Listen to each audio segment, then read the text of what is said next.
The CRNS 2022 Annual Meeting will begin in 30 seconds.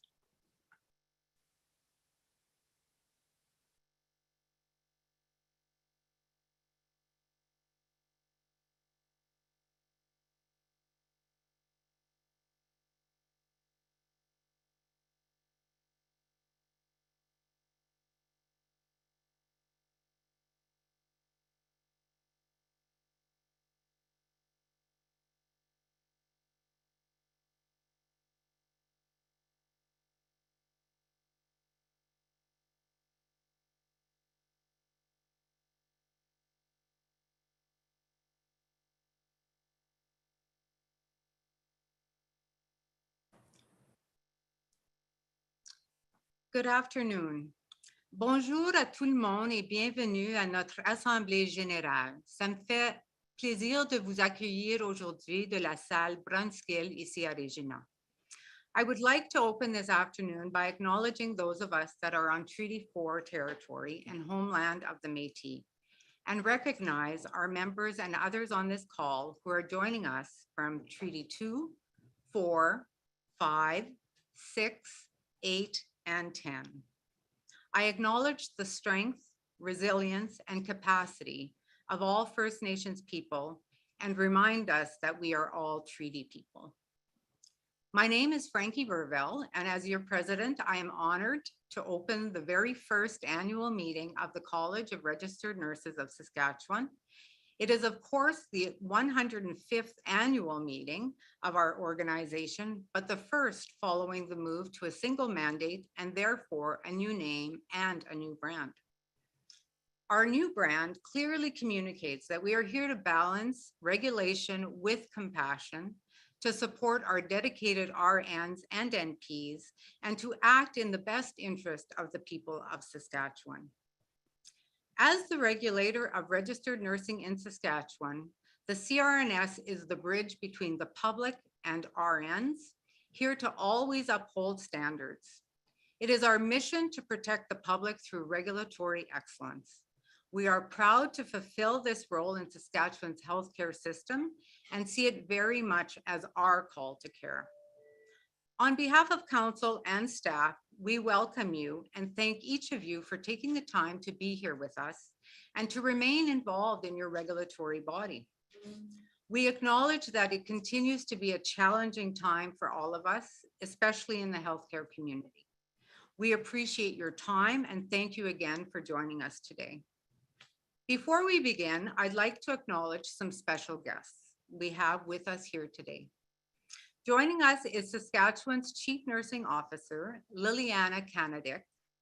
Also in attendance is Beverly Belaski, the Executive Director of the Registered Psychiatric Nurses Association of Saskatchewan. And I'd also like to acknowledge Tracy Zambori and Donna Trainer from the Saskatchewan Union of Nurses. Joining via our YouTube stream is Lindsay Nair, the Executive Director of the Saskatchewan Association of Licensed Practical Nurses. We welcome each of you and thank you for being with us here today. Now I ask that you please join me in welcoming Council Knowledge Keeper Judy Pelly, who will start us off with an opening prayer. Judy? Thank you. I'd just like to acknowledge also that I'm very honored to be a part of this very important group and that it's the first time, I guess, that you've had your meeting, and I'm honored to be asked to be a part of this. In our culture, we don't use our smudging and our language prayers in technology. So what I did this morning was I just before I came here was I did my ceremonial prayers, and in my prayers I included that all of us be cognizant of being together in a good way, of honoring those 7 sacred teachings that Indigenous people have grown up and lived with prior to colonization, were very followed very much so. But now a lot of things have happened with colonization, including, of course, the residential school system, which has, of course, it's a dark history that people talk about.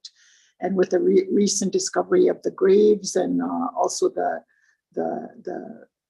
Orange Shirt Day and all those that brought forward by the calls to action, the TRC calls to action, brought it to the limelight, and that these things really did happen, because we do presentations on what happened to us. I'm a residential school survivor as well, and in residential school I was abused at the age of 6, and as a result became an alcoholic for many years, and been sober for 22 years now. So, and also in that time I was functional. I guess it was weekends that I drank, but I did get my high school diploma and as well as 2 degrees. So I was able to, and then I was able to work for my communities and work in various post-secondary institutes in Alberta and Saskatchewan, and ended my career at SIIT as a Dean of Health and Community Studies. So the Creator has blessed me with by opening doors for me that needed to be open. And every single day I pray for all of those that I'll be meeting with, all of those that I'll be in touch with that day. And I ask the Creator to put in front of me who I should be with, who, bring forth the people that I need to meet and know that day. And so every single day I know that this is where I should be, and this is the capacity I should be filling. So, and in regards to my work, I'm a contractor. I work with the Health Authority as well as Saskatchewan Health Authority. Many colleges like the First Nations University of Canada and U of S researchers, as well as departments that I do this very thing is advisory and opening prayers. So I'm really happy that people are doing that now. A few years ago, that was never done. And I always say that I'm so fortunate and happy to be alive to witness that a lot of the things that have happened, including the apology from the Vatican and all those TRC calls to action.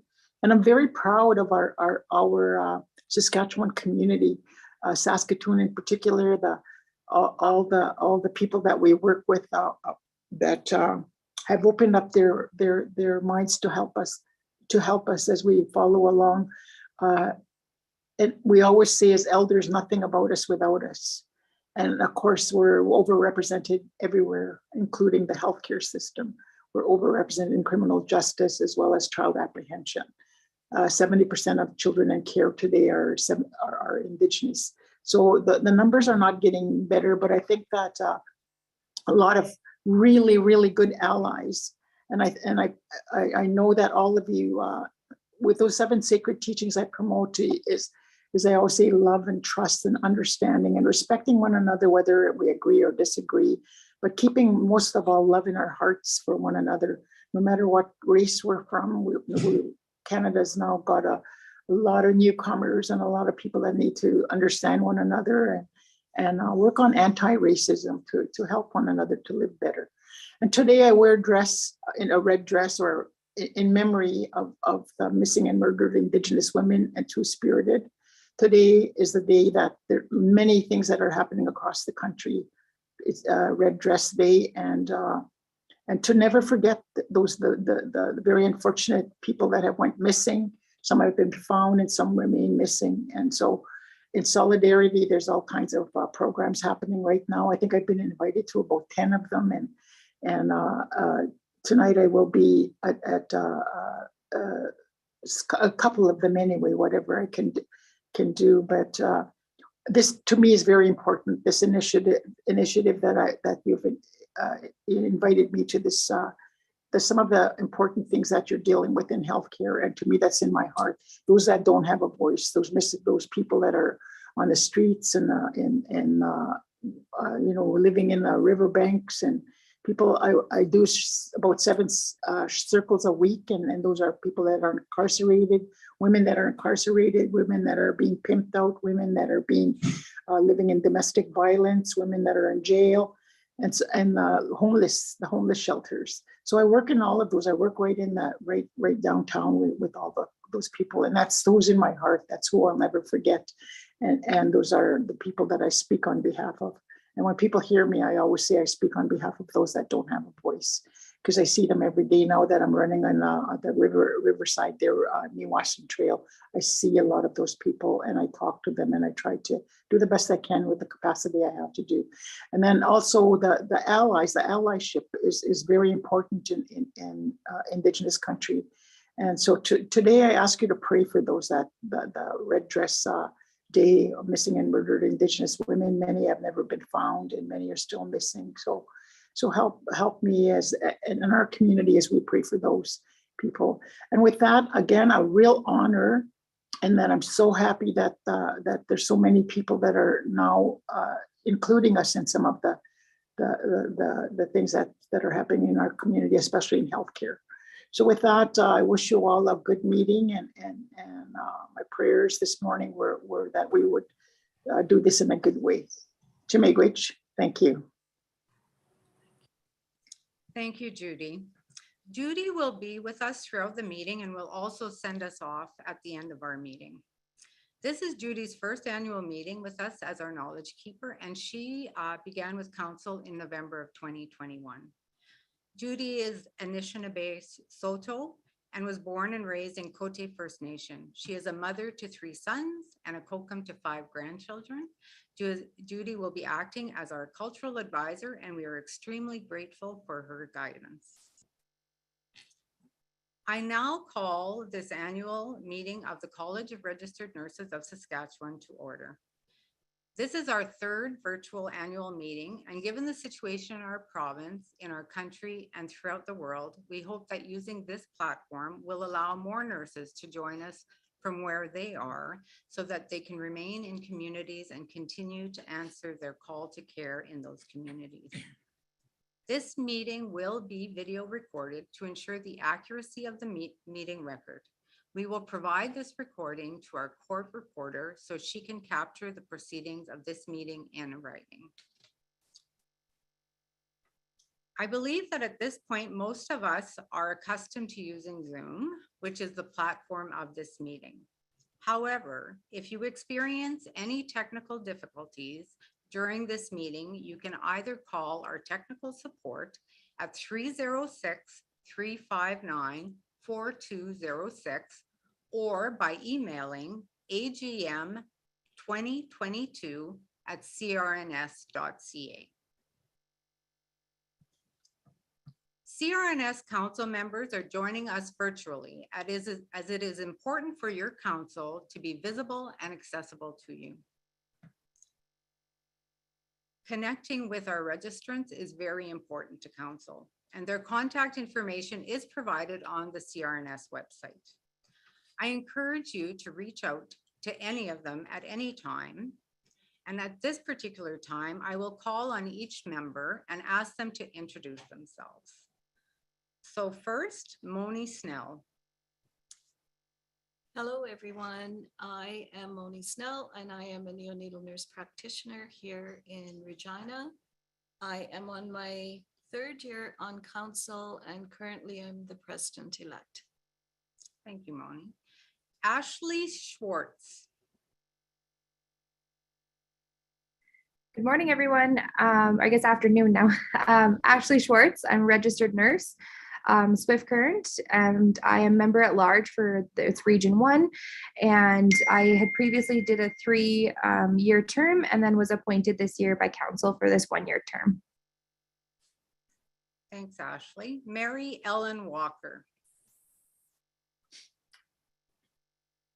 Hi, everyone. I'm Mary Ellen Walker. I'm a registered nurse, and I'm a member at large representing Region 4, Saskatoon. Thank you, Mary Ellen. Rhonda Zinger.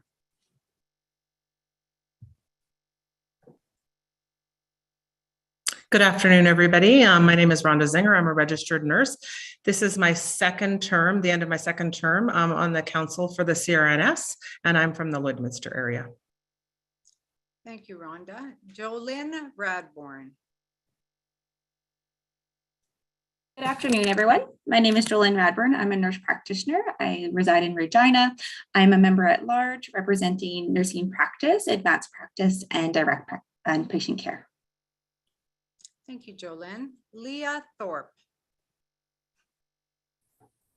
Good afternoon, everyone. Leah Thorpe, registered nurse. I am on my third year in my first term and member at large representing Region 5 from Regina, Saskatchewan and Treaty 4 territory.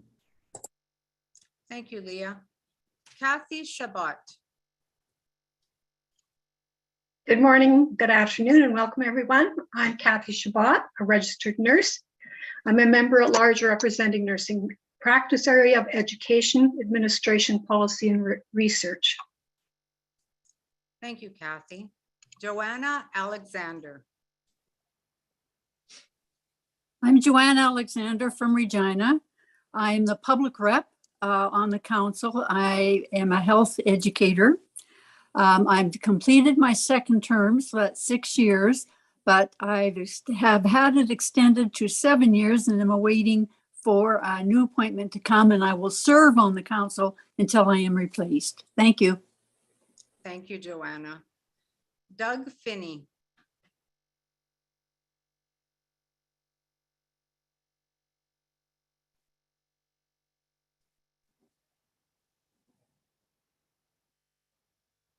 Hello, everyone. Hello. Go ahead, Doug.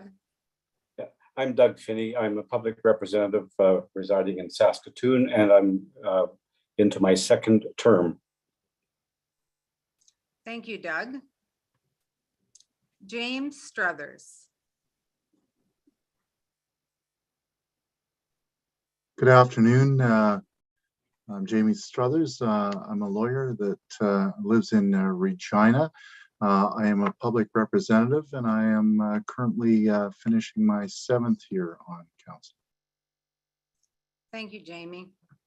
And I am Frankie Verville, and I am your president. And I am also a nurse practitioner and I live here in Regina. And so now I would like to introduce you to the CRNS Council.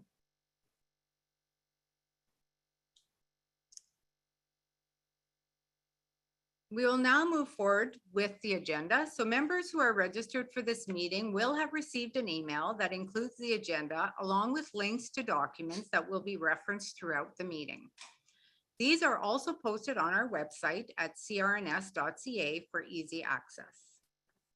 Also included are links to the 2021 annual meeting minutes and the 2021 CRNS annual report.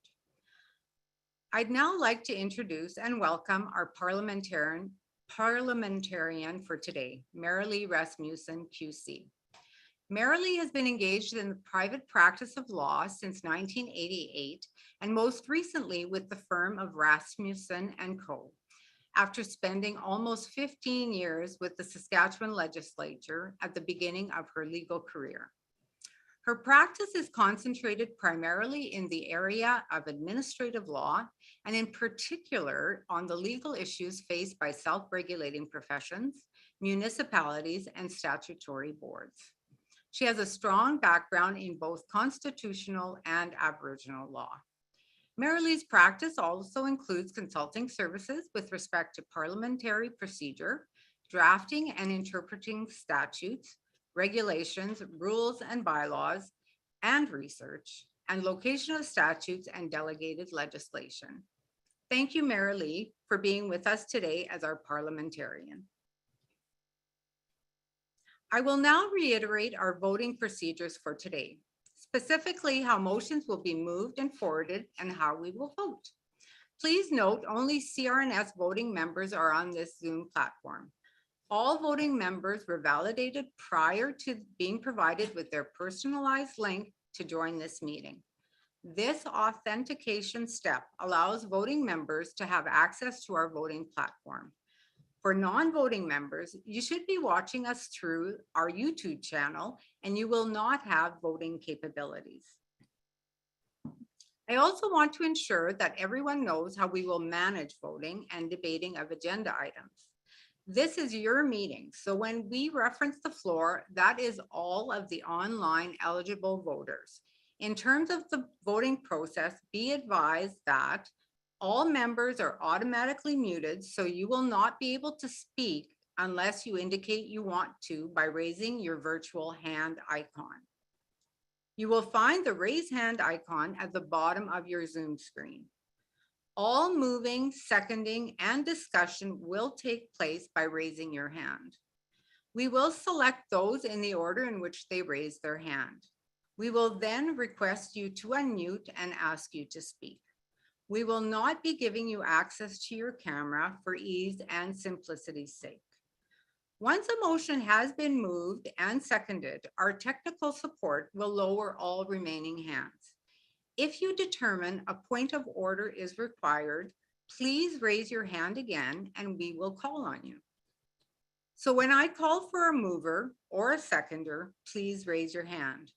The moderator will request the mover or seconder to unmute themselves.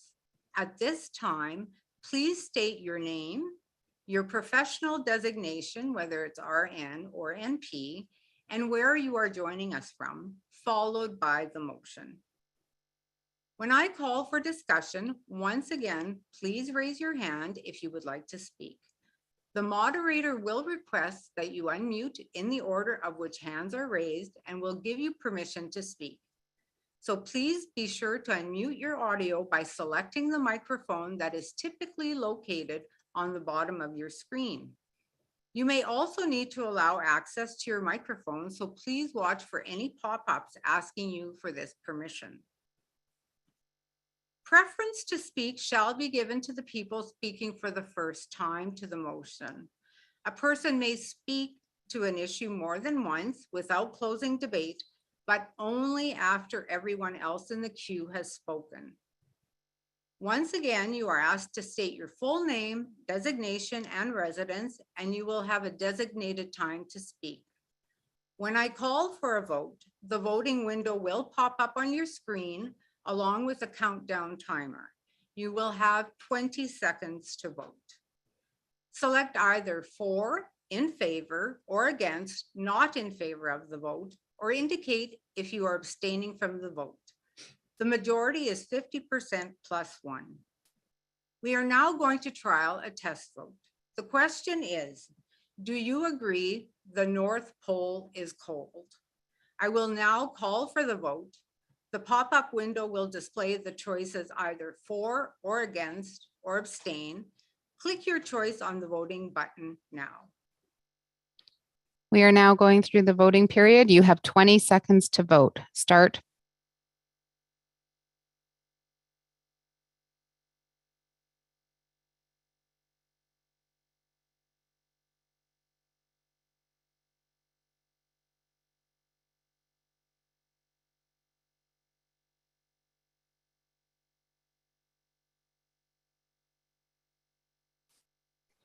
Thank you. Voting has ended.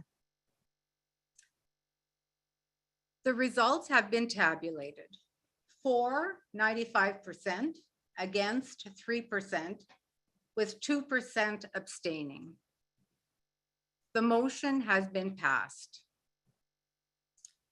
On all motions, including bylaws, the initial speaker will be limited to 3 minutes and each subsequent speaker limited to 2 minutes. There will be a countdown timer on your screen. Once that time is up, our tech support will turn your microphone off. If you would like to abstain on any of the votes today and would like it acknowledged in the record of the meeting, please select abstain when you vote, and then after announcing the results of the vote, the moderator will ask you to raise your hand if you would like it in the record of this meeting. We now have a motion for adoption of rules and procedures for this virtual annual meeting. These rules and procedures were approved April 14th, 2021, and are available online in the agenda package. Moni, if you could read the motion, please. That I move that the rules and procedures for virtual annual meetings of the Saskatchewan Registered Nurses Association be adopted as posted. Please raise your hand if you would like to second the motion.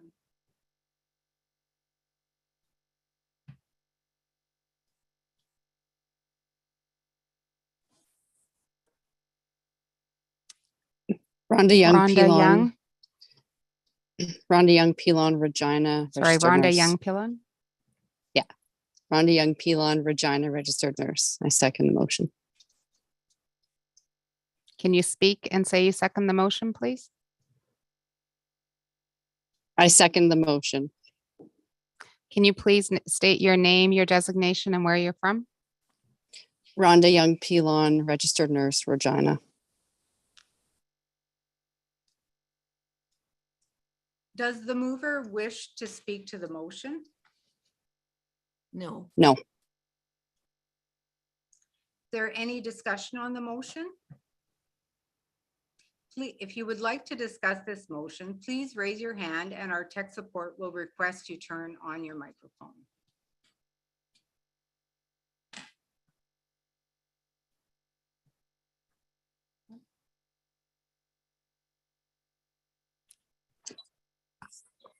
Leland Sommer. Leland Summer, nurse practitioner, Regina. Just note of clarification. Leland, are you on? Yeah. Sorry, I think we have a delay. Just note of clarification. Why does it have Saskatchewan Registered Nurses Association rather than College of Registered Nurses of Saskatchewan? Thank you for your question, Leland. Until the RN Act changes, our legislative name is SRNA, but we are operating under our new name, the College of Registered Nurses of Saskatchewan. These names will be, once legislation changes, it will become CRNS in all documents.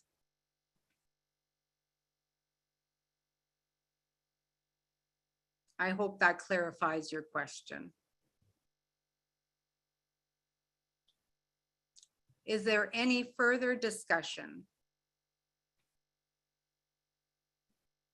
So hearing none, I'll now call for the vote. Those in favor, please select for. Those opposed, please select against. You have 20 seconds to vote. We are now going through the voting period. You have 20 seconds to vote. Start voting now.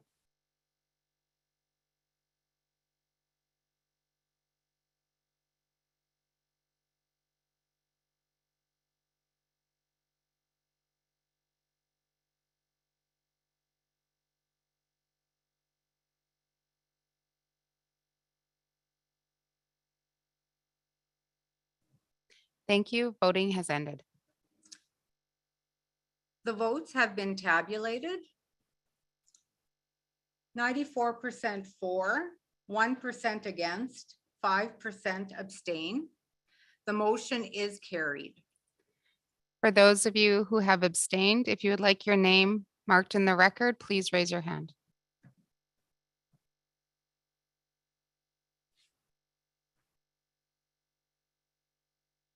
All right. Hearing none, we will move on to appointment of scrutineer.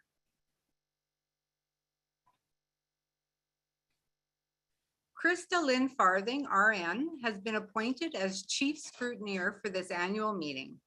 She was in attendance for the counting and validation of the votes for council elections, which took place just after noon prior to this meeting.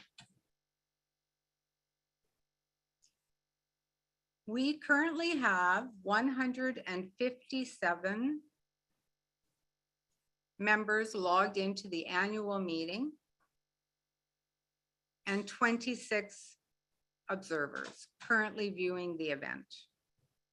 We will now move on to the credentials report. And all practicing members of the CRNS are entitled to one vote on motions and bylaws presented at this meeting.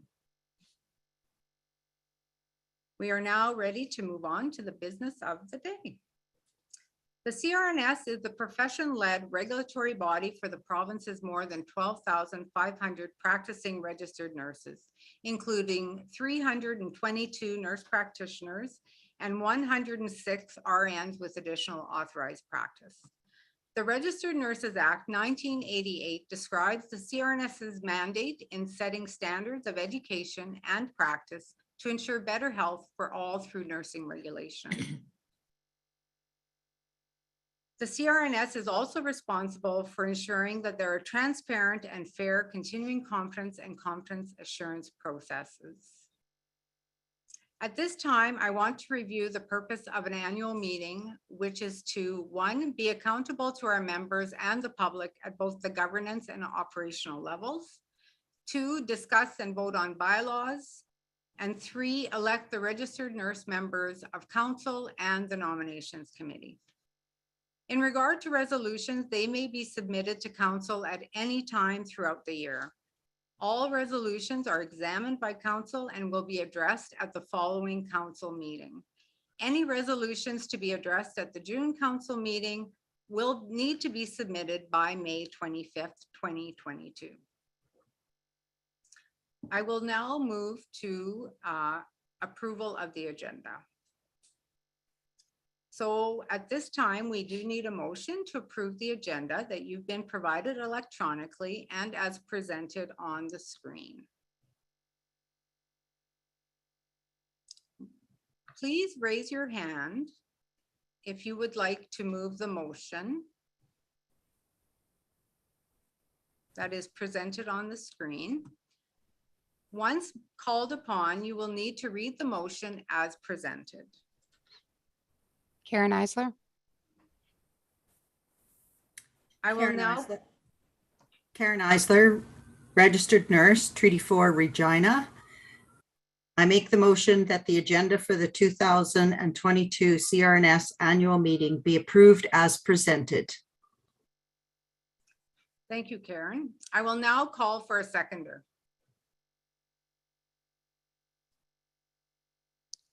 Joanne Peterson. Joanne Peterson, registered nurse, RM of Terrell number 101 and Treaty 4 territory. I so second. Thank you. Is there any discussion? Hearing none, I'll call for the vote. Those in favor, please select for. Those opposed, please select against. You have 20 seconds to cast your vote. We are now going through the voting period. You have 20 seconds to vote. Start voting now.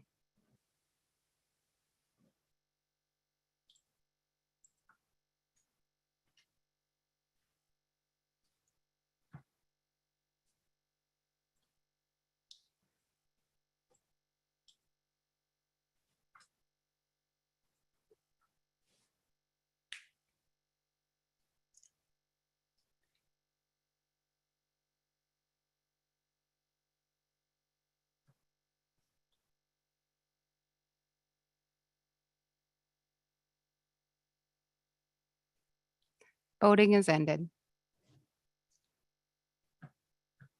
Thank you. The results have been tabulated. For 98%, against 0, abstain 2%. The motion is carried. For those who have abstained, if you would like your name marked in the record, please raise your hand.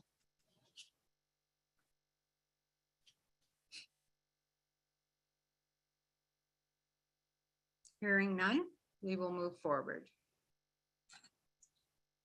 Next on the agenda is review of the 2021 minutes. So copies of the minutes of the 2021 annual meeting, which have been approved by council, have been provided to you for your reference. If you would like any part of the minutes to be read, please indicate so by raising your hand, and we will give you permission to access your microphone.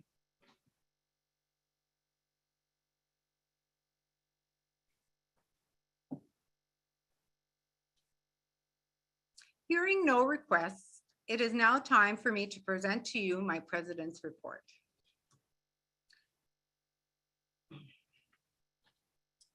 It is with great pleasure that I bring you this year's president report. We are fortunate again to be able to share this meeting in a virtual platform and connect with CRNS registrants from across the province. Similar to the last few years, our channel of delivering this year's annual meeting differs from the past, but the CRNS remains committed to ensuring our members are informed about the work of your regulator. We have all come together today to celebrate the wins we've accomplished over the past year, acknowledge and review the challenges we've faced, and embrace the potential we have for future opportunities. I began my presidential journey 1 year ago in May 2021, taking on this important leadership role amidst a huge organizational shift. 2021 was a year of rejuvenation, focus, transformation, and resilience.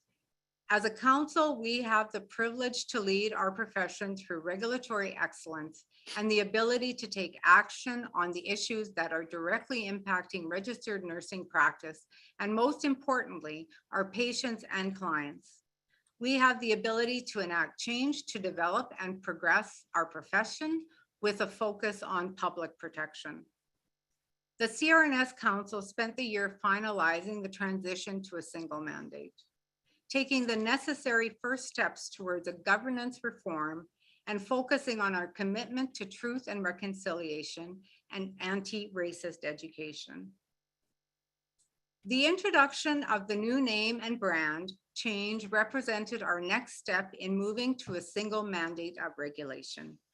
The CRNS Council was involved in every aspect of the new name and brand creation, from information gathering, interviews, concepts, colors, to the brand presentation and approval. We hope you find it as inspiring as we do. Another key aspect of Council's work throughout 2021 was working to strengthen our governance practices and refine our processes. We worked with governance solutions throughout the year to help us move from a policy governance model to a reform governance model. Under this system of governance, members of council fulfill their duties by focusing on two key components of governance. First, the strategic direction, which includes planning, delegation, risk management, and resourcing. And secondly, control, which focuses on oversight, monitoring, evaluation, and measurement. This model brings role clarity between council and the executive director and the operations of the organization. The executive director is responsible for reporting on organizational performance indicators that monitor progress towards its strategic objectives on a regular basis. This past year, we have created a strategic scorecard and began working on new governance charters. We will continue to work through these charters at future council meetings in 2022, and I look forward to updating you on our governance changes. By streamlining our governance processes, we will be better equipped to effectively lead the CRNS towards regulatory excellence and continue to fulfill our mandate of public protection. Finally, over the last 4 years, we have been fortunate enough to have Elder Jean Sutherland attend our meetings, sharing her wisdom and history with us, guiding us on our path to truth and reconciliation. It has been incredibly important to have the Indigenous perspective on council, and council has been very fortunate to have Elder Jean guiding us. In 2021, she finished her term, and in early 2022, we welcomed our knowledge keeper, Judy Pelly, to the CRNS Council. As a council, we continue our journey towards further and ongoing commitments to truth and reconciliation and anti-racist education. As part of this commitment, CRNS Council took part in an anti-racism workshop during our August retreat in 2021. We reflected on the nursing profession and the potential for growth in terms of cultural competence and safety within nursing practice. As a council, we will continue to challenge one another to speak up and out in support of the lived experiences of Indigenous peoples in Canada. We remain committed to having important conversations to ensure we are in the best position to protect the public through regulatory excellence. We remain focused on working to optimize registered nursing in Saskatchewan and operating in the best interest of the public. We are thankful for the continued dedication and hard work of the healthcare professionals in our province in serving the public as the battle against COVID-19 continues. As articulated by this year's National Nursing Week theme, thank you for answering the call to care. Like all of you, I am committed to continuing to answer that call. I'm now pleased to introduce Cindy Smith, RN, to provide us with her Executive Director's report. Thank you, Frankie. Welcome to the first official annual meeting of the College of Registered Nurses of Saskatchewan, the CRNS. It brings me great pleasure to be able to connect with you virtually and share the activities of your regulatory body over this past year. While it's been another trying year for the healthcare sector as we continue to battle the COVID-19 global health crisis, we as registered nurses are tasked with shifting how we work, serve, and care for our clients, our families, and ourselves. Our profession has continued to pivot and be nimble in our working conditions while utilizing our competencies and standards and the practice tools at our disposal. As we represent the largest healthcare profession in Saskatchewan and across Canada, RNs have always played a vital role in providing health services, but now more than ever.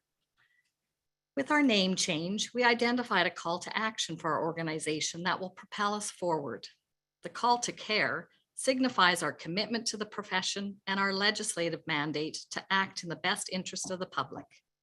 For the CRNS, it's acting in pursuit of fulfilling our mission to protect the public. I would like to commend all registrants for your passion and dedication during an extremely difficult time, dedicating yourselves to the registered nursing profession and for all you do to bring high quality care to the people of Saskatchewan when they need it most. 2021 was certainly a historic year for us, and I'd like to share some of the key developments from this past year. On October 20th, we publicly launched our new name, logo, and look to represent our continued vision of being recognized as a leader in regulatory excellence. This move represents our next step in moving to a single mandate of regulation, achieving our mandate of protecting the public through fair, transparent, and effective regulatory processes, refining our focus as the bridge between RNs, NPs, and the public of Saskatchewan, and renewing our dedication to upholding the standards of care. We continue to work closely with industry partners in Saskatchewan to monitor developments of the COVID-19 virus in order to provide updates and support to our membership, including emergency practicing membership, to allow for quick response when the emergency situations were declared throughout the province. Over the course of the last few years, the CRNS has sharpened its focus on the framework for registered nurse specialty practices. RNSPs create the opportunities for RNs to practice to their full scope of practice in the interests of the public they serve. In 2021, stories of RNs who use RNSPs to provide specialized care throughout the province were shared through our second issue of The Pulse, a printed and online magazine that captures stories of RNs throughout Saskatchewan. RN prescribing is part of the anticipated future of registered nursing, and while it has not been at the forefront during the pandemic, it continues to be discussed and planned for within the regulatory context in the interests of the public. Through the work of the RN Practice Advisory Committee, we've been able to discuss optimization of RN practice through the RN specialty practices model and see the potential for RN prescribing to conceivably become an additional authorizing mechanism within this model. Continued discussions and planning to ensure that the competency requirements are fully determined and a supporting context within our province's infrastructure exists will inform bylaw changes and system structure requirements to bring RN prescribing to fruition in the coming months and years. Virtual care has been on the rise over the last number of years with the onset of the pandemic. And with the onset of the pandemic, the prevalence has increased exponentially. The College of Registered Nurses of Alberta and CRNS signed a memorandum of agreement to facilitate the provision of interjurisdictional virtual care. The MOA came into effect in the fall of 2021. The goal of executing the MOA is to ensure that in the short term, patient care needs are met and public protection is addressed, while ongoing work progresses to establish a national model for multi-jurisdictional registration and licensure. Currently, this is a pilot project which applies to select employers in each province. In June 2020, the CRNS made a strategic decision to review the continuing competence program process and determine whether it continues to meet the needs of its registrants while fulfilling the CRNS's mandate to protect the public through regulatory excellence. A CCP advisory committee was created in April of 2021 to begin the process of reviewing the current CCP with the intended rollout of any recommendations to the program to begin in the 2023 registration renewal year. The CRNS has been heavily involved in the Canadian Council for Registered Nurse Regulators, CCRNR, Nurse Practitioner Regulation Framework Implementation Plan project. This multi-year, multifaceted initiative builds on previous work with a goal to implement the recommendations endorsed by CCRNR regarding 6 basic elements of a model for nurse practitioner regulation in Canada. All project updates can be found on the CCRNR website. If you'd like to stay up to date on this project, you can subscribe to the newsletter when you visit the CCRNR website. And of course, we will also share updates as the project progresses. Although the idea of a multi-jurisdictional registration has been on the table for some time, the pandemic really brought the need to the forefront with the increase in virtual care. A working group consisting of representatives from each jurisdiction was struck and work began in 2021. The working group came up with an agreement in principle around a framework. A legal counsel with expertise in regulation has been contracted to further refine the recommendations for framework development. We anticipate that a meeting of the working group will occur before summer to finalize a framework. Each jurisdiction will need to identify what, if any, legislation or bylaw changes are required to facilitate the multi-jurisdictional registration. In response to a more digital world, the CRNS developed the social media resource. This resource was created using current information and feedback from CRNS registrants and the public. It provides guidance and recommendations to CRNS registrants who utilize social media both inside and outside the workplace. The resource offers strategies to comply with the practice standards and code of ethics while engaging in the use of social media for advocacy or other purposes. Documents that were updated in 2021 to reflect current evidence, inform best practices, legislative changes, and apply to all categories of nursing practice include the Medical Assistance in Dying Guideline, the Medication Management Guideline, the Self-Employed Practice Guideline, and the Documentation Guideline. The CRNS continues to create and revise documents pertinent to the practice of registered nurses, nurse practitioners, and RNs, AAPs that guide practice within their full legislative scope in the interest of the public. All of this work would not be possible without a group of dedicated individuals. I would like to thank the leadership team, Terry Balcourt, Director, Nursing Practice, Tanya Blakely, Director, Communications and Public Relations, Cheryl Hamilton, Registrar and Director of Regulatory Services. Also thanks to the staff and council and the endless list of volunteer RNs and members of the public on our committees who work diligently to ensure the CRNS is a leader in registered nursing regulation and can effectively protect the public. Our leadership team, along with our CRNS Council, is proud of the accomplishments of the organization over the last year, and we are pleased to share the details of our work in 2021. The annual report provides the opportunity to publicly share a summary of the hard work of the CRNS. The report can be found online and provides more detail on the items I have highlighted. So I'm just going to move to financials here. So the financial statements are posted on our website in detail, and I'm going to walk through, and a version is on the screen. I'm going to walk through some of the highlights. So the financial statements have been examined by an independent auditors, Vertis Group LLP, and in their opinion, it is a clear and clean audit. The information on this slide matches the statement of operations on page 3 of the financial statements, if you're following along there. So the first column is 2021 at the end of December 31st, and then 2020 is the second column. Numbers are rounded up to $1,000.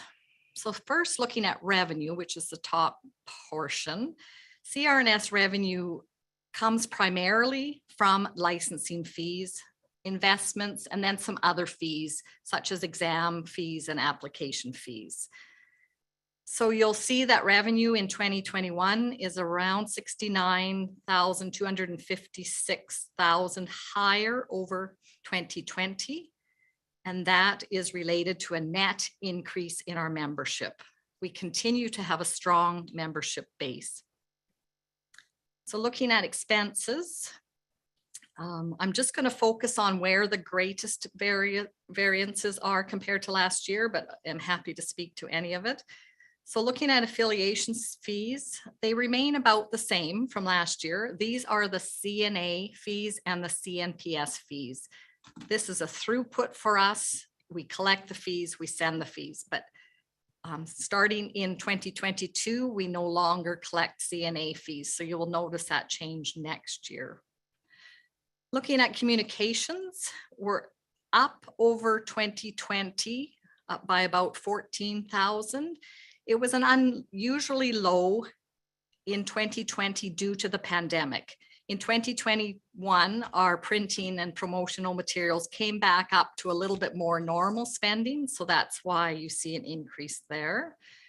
Contracts and consulting were up over 2020 by about 37,000.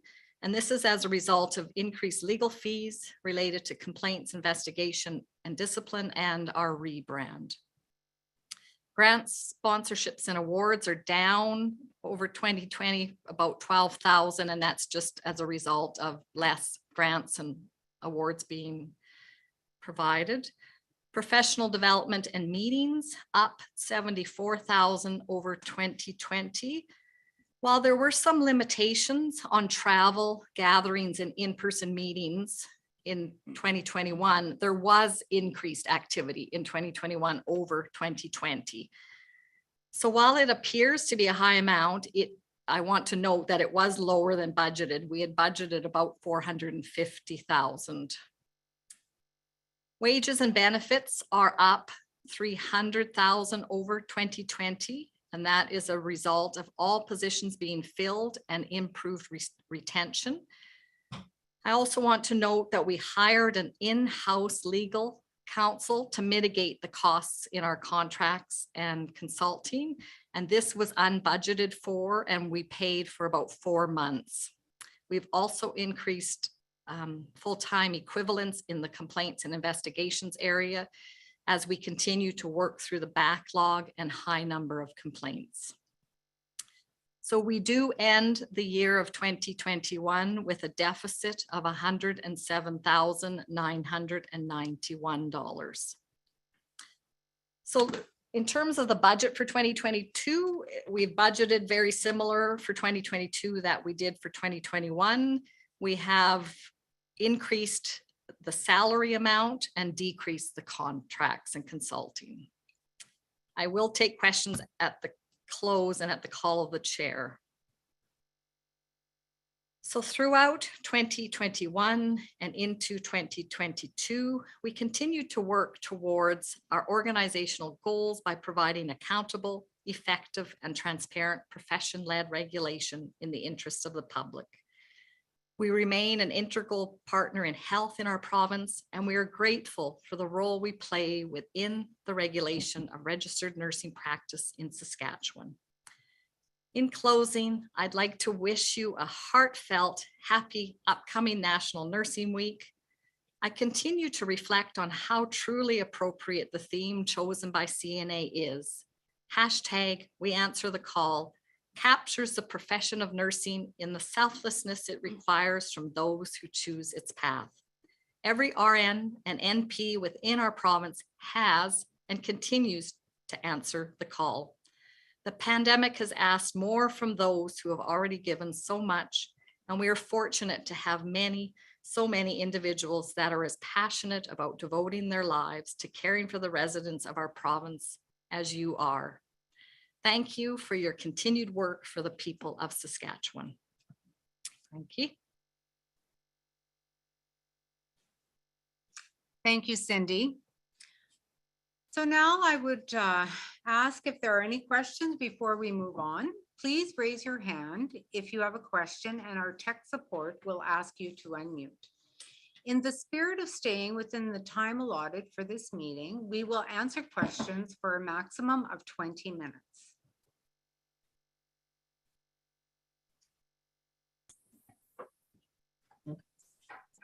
Denise Dick. Good afternoon, Denise Dick, registered nurse from Moose Jaw. Thank you, Cindy, for your report. And I certainly appreciate year over year receiving the audited financial statements. And as I have expressed in the past, I still struggle with the lack of transparency of not actually seeing a budget to have any comparison as to what is being budgeted. I appreciate seeing the year over year revenue and expenses, but it would be greatly appreciated to actually see what is budgeted from year to year. But I do have a couple of questions, especially knowing that when we get to the resolutions, there is a resolution for an increase in fees. And I struggle with that, knowing that the CRNS is no longer paying our CNA fees. But I also struggle when I hear knowing what the finances are and having a small deficiency here, on a one-time basis is not a hardship when there is surplus that is invested. But I do struggle when I hear that the organization has now sold its building, and knowing that that now will mean that you're not paying insurance and property tax on that facility, that you are not paying the leasing or the repair and maintenance and the other pieces that go along with owning a property. So I guess I have some questions as to how that came about, and especially just prior to this annual meeting. It just raises some concerns for me, especially on the financial aspects. So thank you. Was there a question in that? Thank you, Denise. Yeah. I wasn't sure if there was a specific question about that. But I hear you in terms of the budget. We are obligated to show the operating statements, which we have done. We'll take into consideration sharing the budget. Also about the sale of the building. As you know, a sale of the building will give us cash, which will go into reserves. It does not increase our budget. Our revenue comes from our membership and our membership dues. So I don't know if that helps clarify. I didn't hear a specific question, so.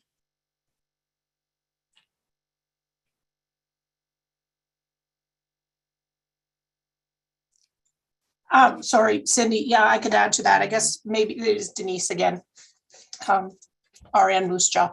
I guess my question would be, would there be, transparency? Will there be an explanation as to why the decision was made to do that? I certainly understand that it's not just cash being handed over, but it is money that then I believe would probably just be reinvested, which would just again increase what the investments are and that overall financial situation of the organization. But I guess what it does is prompts me to more questions. So I guess my question overall would be, will there be transparency of what that process is, what the plan is for the CRNS? And especially now with a wanting more fees, though you're paying for less things for us as members, that will be our obligation if we want to belong to that organization. And what does that mean for the CRNS on a go forward basis, not having a work site, or what is the plan for that? Sure, and the financial aspects of the sale of the building. So yes, I will confirm that the building on Metallic Street has been sold. The financials related to that will be reported for 2022 because that's when the transaction has taken place. We will have a place. We will be leasing space that has not been finalized. Our sale of our building just finalized last week, so it's very recent. We will speak. There is a resolution, as you're aware, about the fee increases. So I'm going to leave questions for that portion. I think would be is probably the best. Is to leave. Yeah, it probably fits better there. And we do not collect a CNA fee, so that's a savings of almost $67 per member that we did not collect for the 2022 year, nor will we be collecting ongoing. So.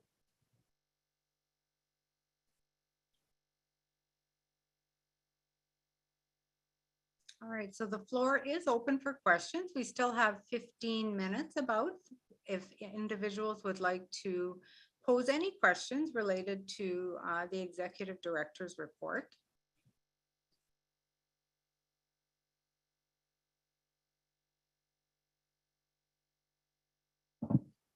So I'll just give it a few more. Okay.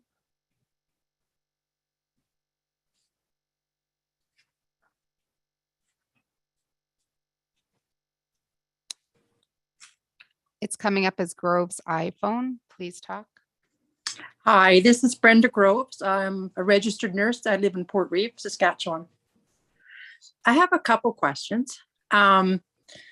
Okay, so now that we're not the SRNA, but we're sort of still the SRNA, when will that actually change? When will we become the new association? Like, I'm not sure when that will happen. So I just thought the SRNA didn't exist anymore. I was curious as to why they were still coming up in the resolutions as stuff as SRNA. So I just wonder when that's going to happen. But I also have a couple more questions. Is the association part still going to exist? Like, I'm not sure if it does. And then the time frame for the RN prescribing for the additional practice, do you have any idea like when that time frame would be? And then the CNA fees of $67, will the individual member be paying that now if they so desire to join, or how are they all going to know that they're supposed to subscribe to this? That's all of my questions.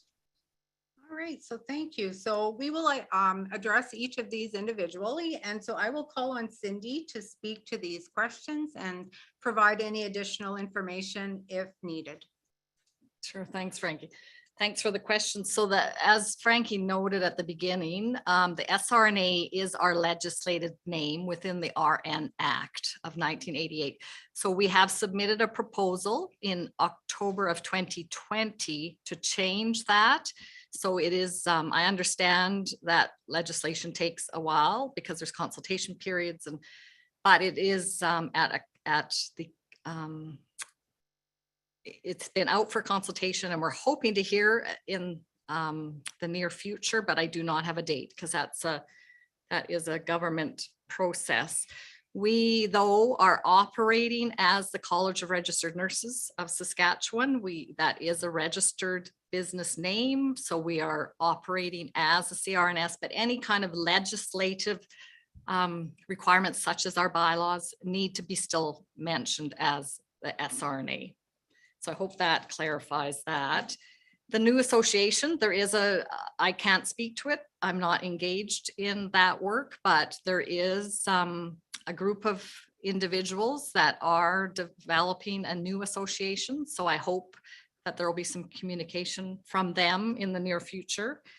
RN prescribing, I don't think I can give a date. The CRNS continues to do our part in terms of looking at what the legislative framework might look like, but it really involves employers to be engaged and registered nurses. So we'll continue to do our work on that, but so providing a date is difficult. And then in terms of the CNA fees, you are correct in that as a registered nurse, you can become a member of CNA, and that is your own choice. So the CNA underwent a new membership structure and governance structure. And so it's individual nursing memberships. And so it's up to you. So I just suggest you go to their website, and if you'd like to join. We are no longer, we at one time we were a jurisdictional member, and we had the president sat on the board. Since 2021, that has not been the case. We are not a jurisdiction. They do not have jurisdictional members. It's individual membership. So I hope I've answered all those questions. Thanks, Cindy. Erica Vogel.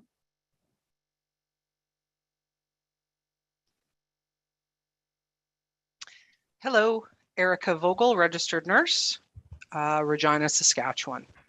I just have two follow-up questions. The first is in regard to the association as well, so thank you for that update. I am hoping there will be additional information being provided by them soon. My question, and if I have missed something in error, I apologize. But I know that CRNS SRNA has been providing financial support to the creation of the new association. What I wasn't able to find is financial reference to what that support is. And if I've missed something between the documents I've looked at, I apologize. So that would be my first question. Thank you, Erica. So Cindy, I'll let you speak to that. Sure, thanks, Erica, for the question.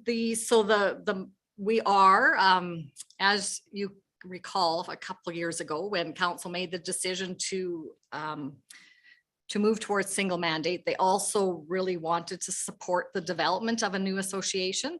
And so we were heavily engaged in terms of getting grassroots members, and we facilitated some of their initial meetings. And then, yes, we did support them financially. The amount of money, and I don't have it in front of me, but would be in the grant, in the contracts and consulting area.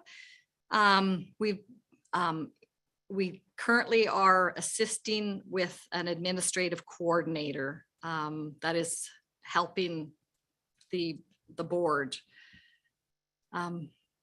with their development of bylaws, development of governance structure, development of the membership. And I do receive, part of the deliverables is to receive a monthly update on those deliverables. That answers your question.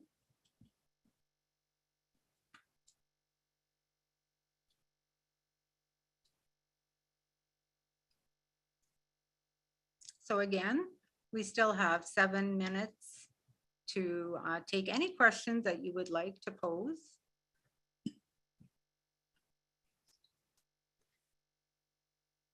Rachel Martins. Hi, Rachel Martins. I am a registered nurse speaking to you from Saskatoon, Treaty 6 and homeland of the Métis. Just a follow-up with regards to that last question. I understand the financial support for the association.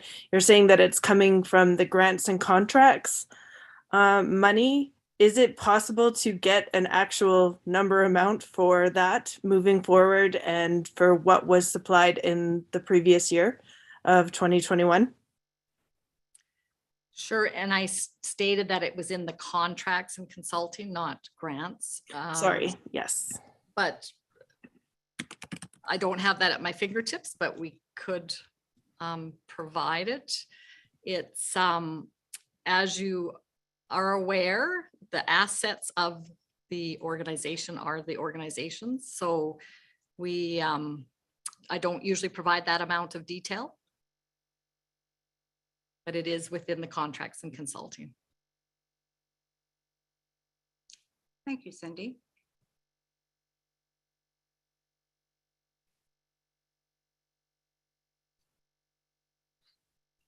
Erica Vogel.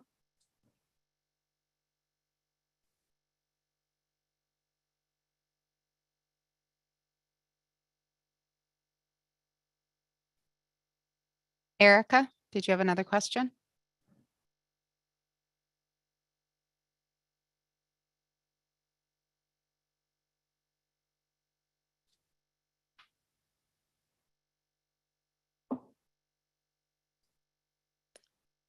Lisa Bolton. Hi, Lisa Bolton, registered nurse, Saskatoon. I'm just wanting clarification. Who's supporting the PPGs right now? And if it is, I'm assuming it's the CRNS. And will that be something that the CRNS continues with, or will that be moved to a different group or association? Thank you very much. Go ahead, Cindy. Thank you. Yeah, thanks, Lisa, for that question. We currently do support, the CRNS currently supports the professional practice groups, and we will continue in the transition.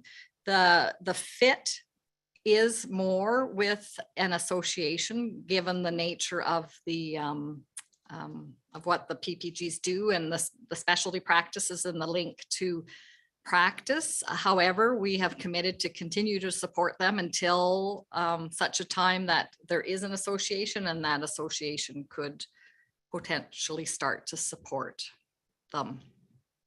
So to answer your question, we continue to support them.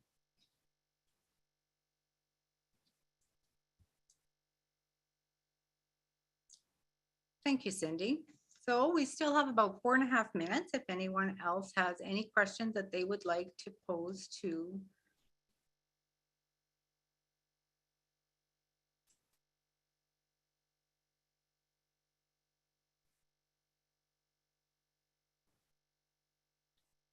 I will just wait a few minutes, a few seconds, and then we will close the question period. Rena Sutherland. Hi, Rena Sutherland, nurse practitioner, Stanley Mission. Good afternoon, everyone, and nice to see you through the video. I guess I apologize. I've been in and out because I'm in clinic today, but can you just confirm and clarify, our CNPS fees, are those long-term going to remain with our CRNS membership, or is that going to be more association as well? Okay, thanks, Rena. And I will let Cindy answer that question for you. So, hi, Rena. Thanks for the question. Currently, as you are aware, CNPS fees we do collect, and that's a throughput for us. We collect them with the licensing fees and we send it to CNPS. So we will continue to do that. As a regulatory body, our mandate is to ensure that registered nurses and nurse practitioners have liability insurance. And so we'll continue to, and in the near future, I can share that there has been no discussion in terms of changing that.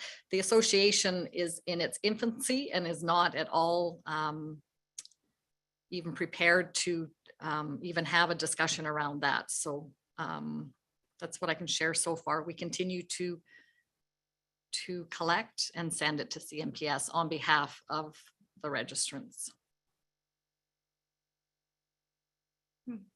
Thanks, Cindy.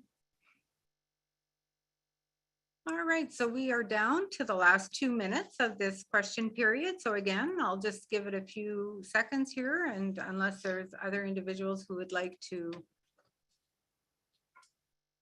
put their hand up to ask a question, we may finish this just a little bit earlier.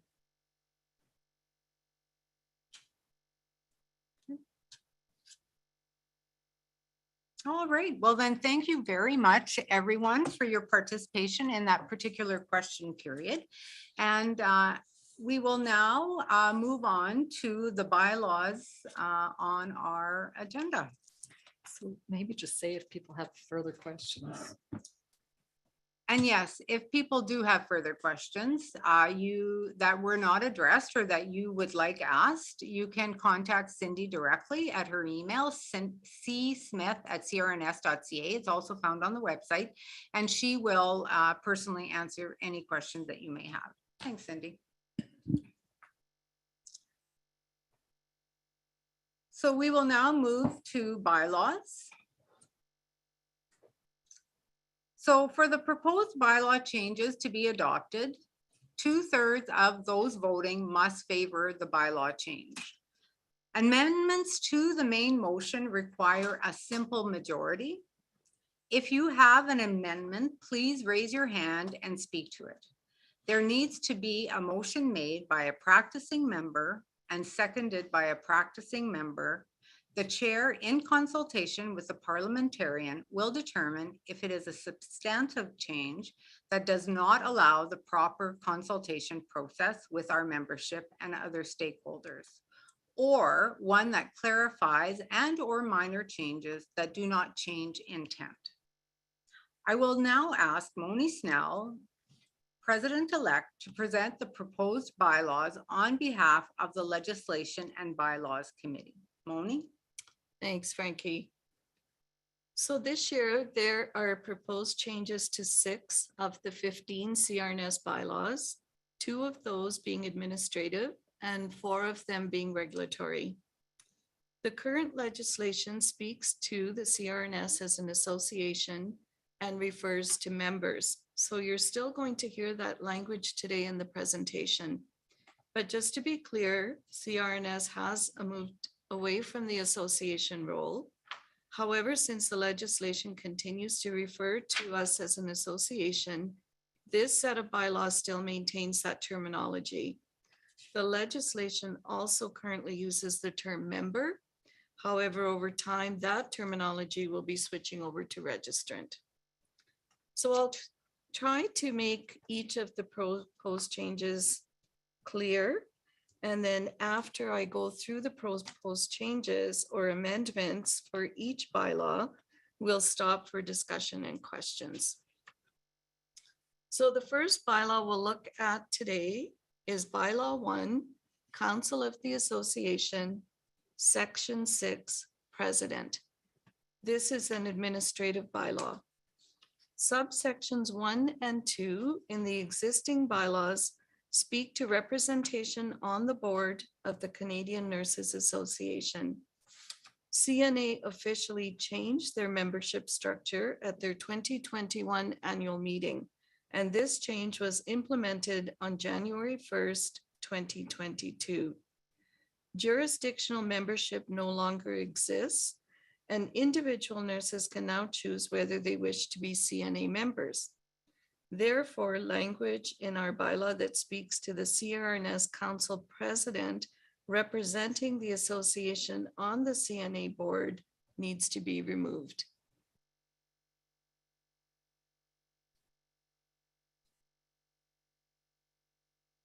Thank you, Moni. Please raise your hand if you would like to move the motion currently on the screen.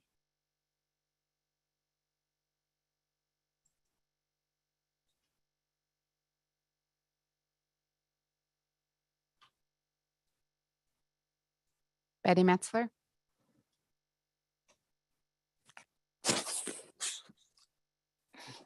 Hi, Betty Metzler, RN, Milestone, Saskatchewan. I would move the bylaw 1, section 6, 1C, D, and E, and 2 be revised as proposed for our membership.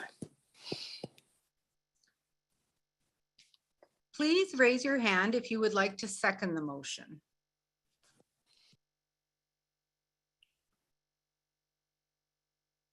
Joan Protchler. Joan Protchler, registered nurse, RM of Sherwood, outside of Regina. I second this motion. Does the mover wish to speak to the motion?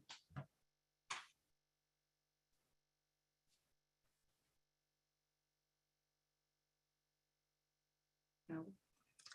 Hearing none, I will now open the floor for discussion. If you would like to discuss this bylaw, please raise your hand and our tech support will open your microphone. Please remember you will need to unmute yourself as well. If you would like to speak, please raise your hand and we will create a speakers list and we'll call upon you in the order in which hands are raised. You must then state your full name, your designation, and where you reside.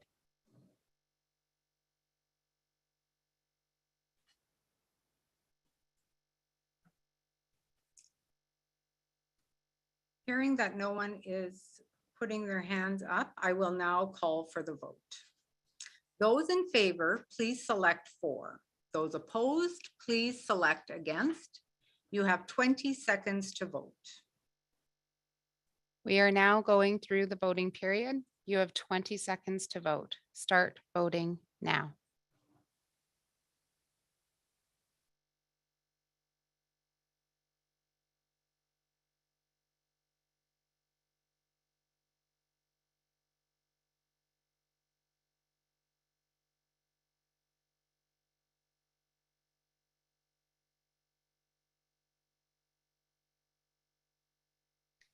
Thank you. Voting has ended.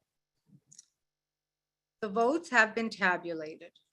92% for, 3% against, 5% abstain. The motion is carried. If you have abstained from the vote and would like it marked in the record, please raise your hand.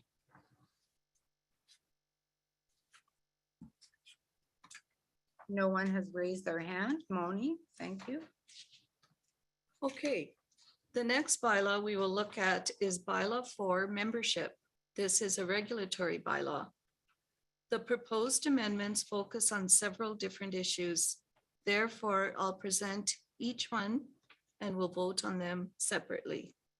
So first, section 2, subsection 2H is proposed to be removed because there are currently no policies that allow practicing members to receive financial assistance for purposes specified in the policies of the association. Subsection 2K is also proposed to be removed because there are no affiliated national or international associations that CRNS members will automatically be part of as a result of CRNS licensure.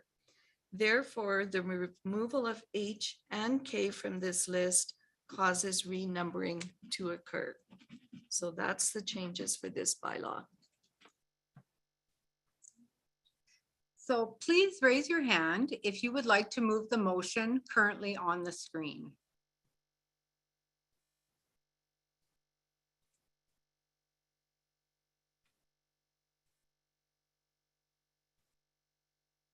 Please raise your hand if you'd like to move the motion. Ashley Schwartz. Ashley Schwartz, registered nurse, Swift Current. I'd like to move that bylaw 4, section 2, 2H to K be revised as proposed to our membership. Thank you, Ashley. Please raise your hand if you would like to second the motion. Rena Sutherland.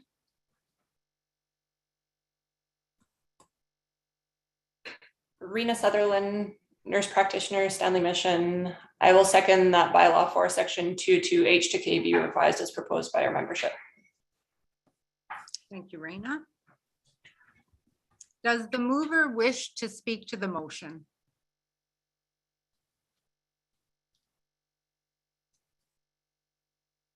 I will now open the floor for discussion. If you would like to discuss this bylaw, please raise your hand and our tech support will open your microphone. Please remember you will need to unmute yourself as well. If you would like to speak, please raise your hand and we will create a speakers list and we'll call upon you in the order in which hands are raised.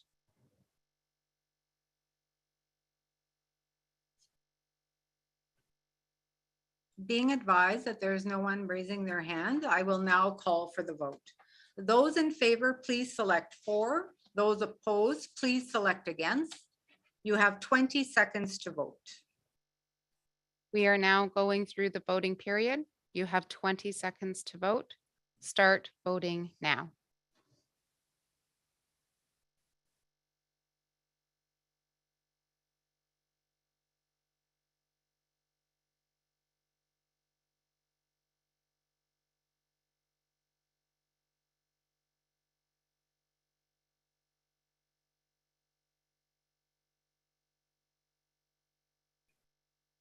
Thank you. Voting has ended.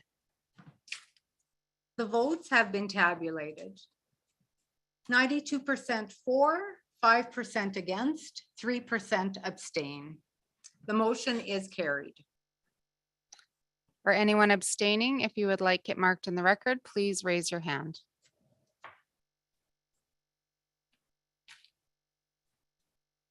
No one is raising their hands. Moni? Thanks, Frankie. So the next one is bylaw 4, membership. And there's a few changes in here and I'll go through them all before we stop. Section 2, subsections 3, B, C, D, and E includes a proposed amendment that requires practicing members to report a criminal charge to the CRNS as soon as is reasonably practical.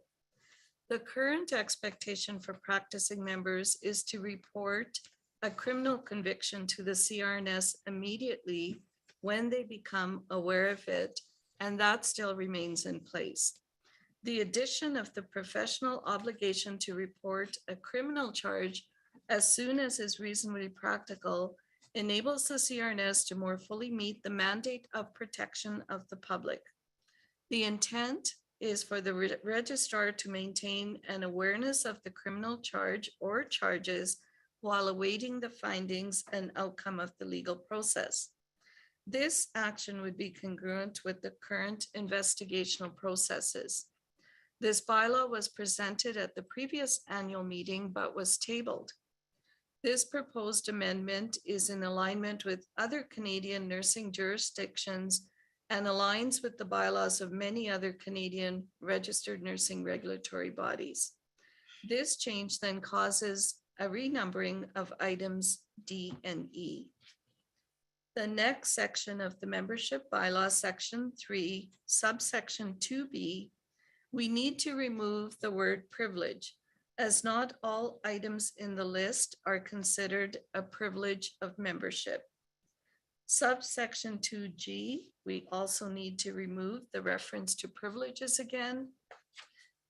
Section 3, subsection 3B contains language to increase the clarity regarding practice standards and entry-level competencies. Subsection 3C contains the same proposed amendment where graduate nurses would also have a professional obligation to report a criminal charge as soon as reasonably practical and to still immediately report a criminal conviction or finding of guilt. The action of the registrar outlined above is identical, and this change then causes a renumbering of items D and E. Thank you. Please raise your hand if you would like to move the motion currently on the screen. Joanne Peterson? That bylaw 4, section 2, 3B, C, D, E, and section 3, 2, E, F, G, and 3, B, C, D, and E be revised as proposed to our membership. I so move. Thank you, Joanne. Please raise your hand if you would like to second the motion.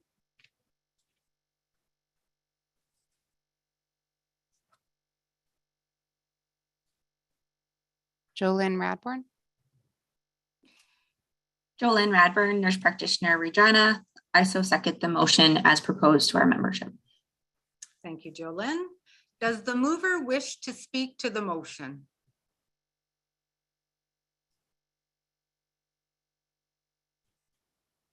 Go ahead, Joanne. Thank you, Madam Chair. Thank you, Madam Chair. Yes, this move would be in complete alignment with a focus on regulatory excellence and public protection of reporting as soon as reasonable a criminal charge. And I fully support this. Was very disappointed when it had to be tabled in the past. It's actually a tad embarrassing that as nurses, we think we shouldn't have to report that. So thank you. And thank you for your time today. Thank you, Joanne. I will now open the floor for discussion. If you would like to discuss this bylaw, please raise your hand and our tech support will open your microphone. Please remember, you will need to unmute yourself as well.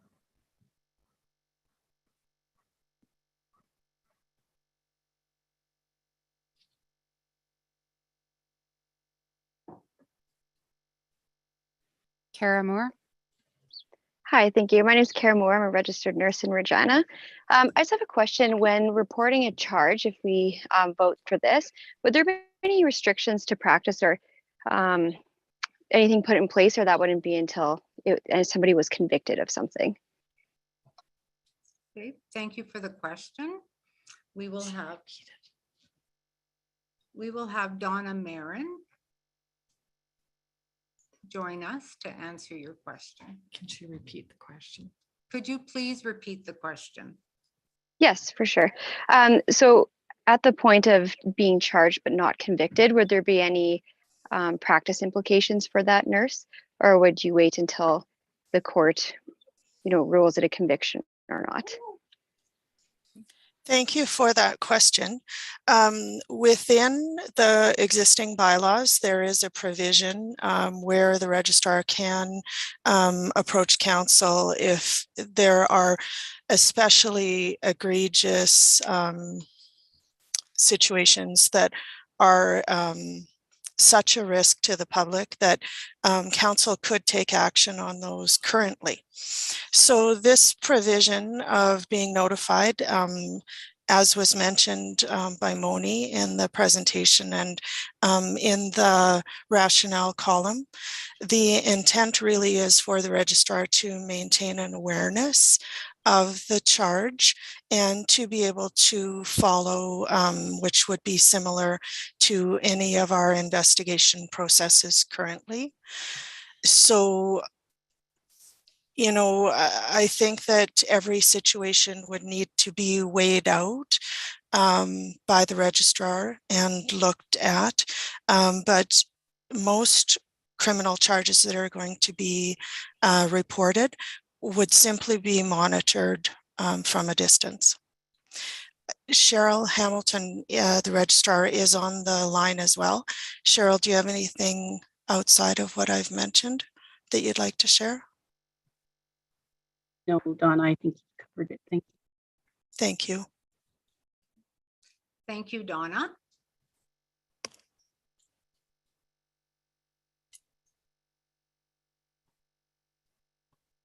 Janice Schneider.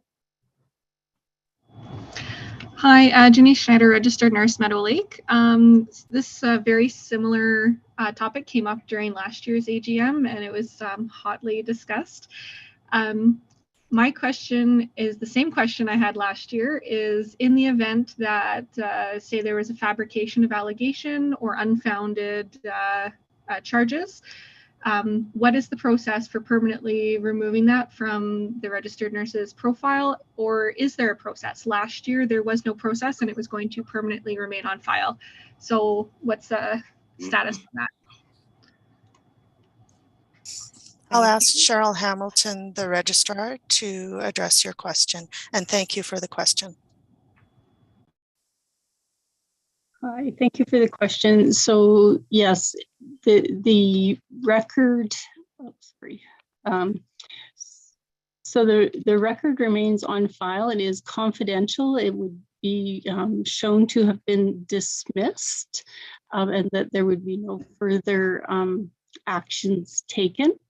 But in accordance with the records retention requirements, any type of reports do remain on an applicant or member's application or record. Thank you, Cheryl.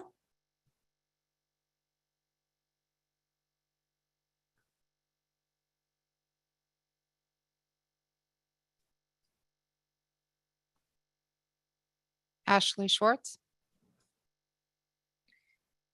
Ashley Schwartz, registered nurse, Swift Current. I just wanted to comment on the comments that Joanne Peterson already stated. This is in alignment with regulatory excellence. This is nothing new. This is what colleges across Canada, this is the standard. So I know that there's questions and concerns, but just a reminder that this is regulatory excellence, and it really needs to happen. Thank you, Ashley. Tracy Bergen. Tracy Bergen, RN, Saskatoon. I'm sorry to be an embarrassment to the previous speaker that said we were all an embarrassment, but I do believe it's innocent until proven guilty, and that needs to go through the proper channels to be determined, not the SRNA or CRNS. They don't have the ability to be the judge of that. People are accused of things, charged, may turn out they're innocent, and I just don't think that the CRNS or SRNA has a right to judge that. Thank you, Tracy. Lori Powell.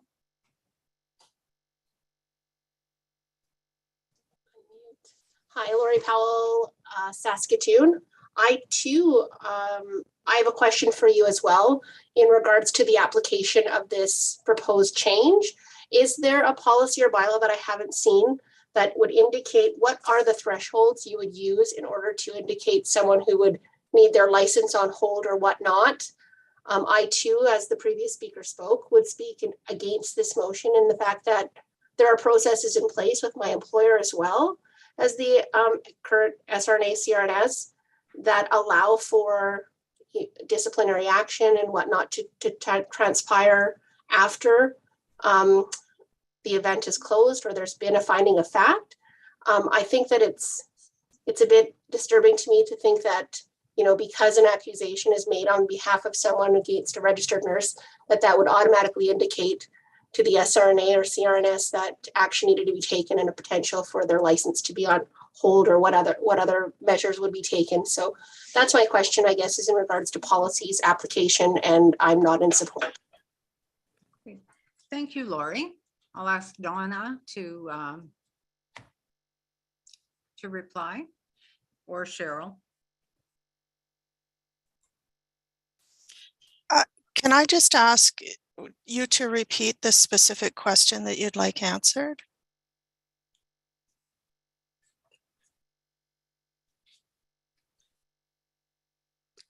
Lori, can you please raise your hand? Oh, there. Go ahead. Yeah, my question is in regards to application of the bylaw or policy change in regards to the threshold. Lori, can you repeat your question? Yeah, what are you going to use to measure the threshold?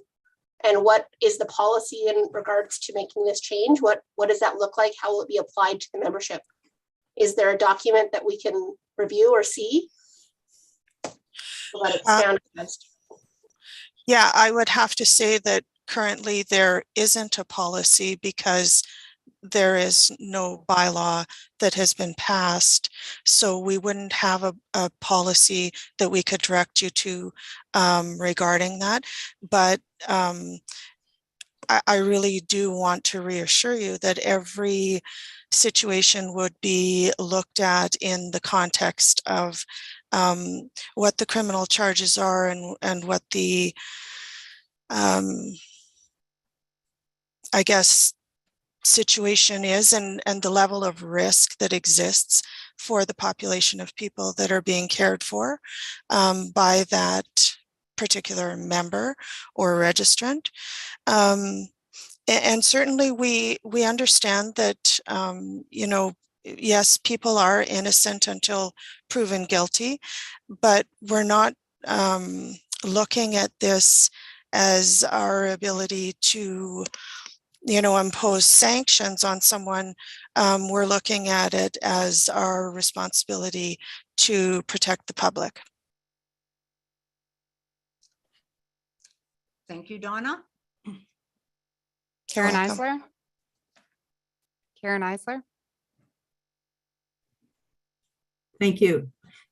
Karen Eisler, from registered nurse from Treaty 4, Regina. I'd like to speak in favor of this motion. I think it's this bylaw. I think it's a very important bylaw, and we are behind most of the provinces in Canada that are all regulatory bodies, RN ones, that are implementing this. And I think we have to think of what the public thinks. When someone is charged with something like any of these examples that could be there, any charge related to the practice of nursing, what is the public going to think? It is a public, the charges are made public. Our mandate is protecting the public. And if we don't say anything about it in our bylaws or in our guidance to registered nurses, are we truly protecting the public? I speak in favor of this bylaw. Thank you. Thank you, Karen.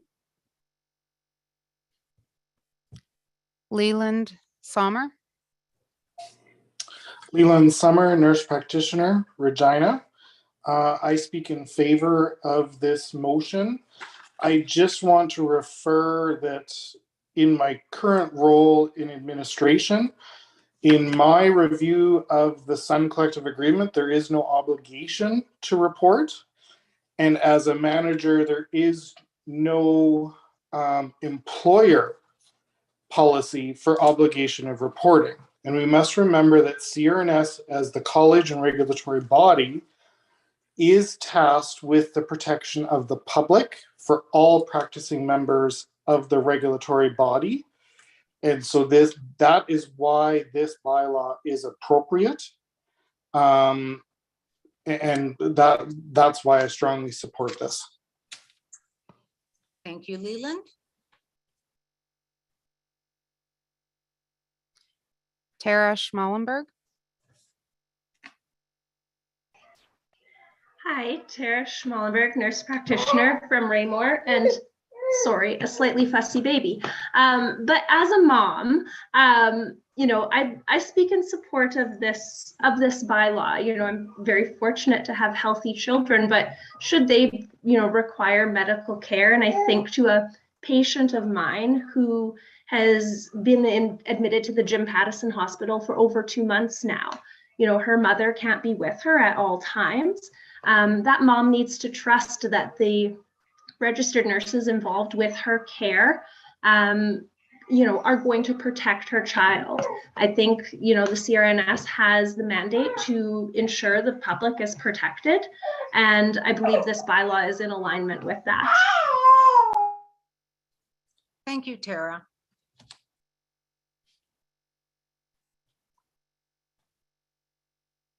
Gail Kislick. Hi there, it's Gail Kislick from Saskatoon, RN. So I just put myself in a nurse's shoes. So say I was wrongfully accused of something and I was actually innocent and my license was suspended for a period of time, there was court, all that kind of stuff. So then there would be a financial hit to me as that nurse. And then I was deemed innocent. Would the CRNS be able to financially compensate me for that? I worry about that scenario. Thank you. Thank you, Gail.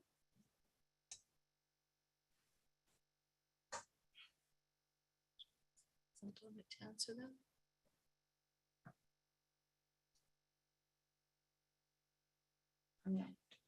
Well, if Donna, I don't know if Donna wants to say anything regarding that. I mean, that's not what this provision is about. So it's about reporting a charge. Yeah. Nothing about conviction, nothing about. So Donna, I don't know if you want to speak anything further. Yeah, I think the question was, can the CRNS or will the CRNS be able to compensate?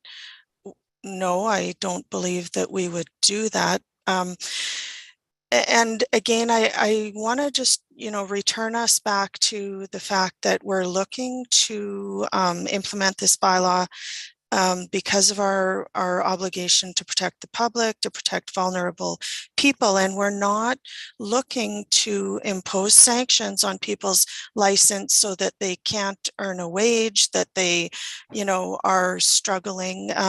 So there would have to be really significant findings initially.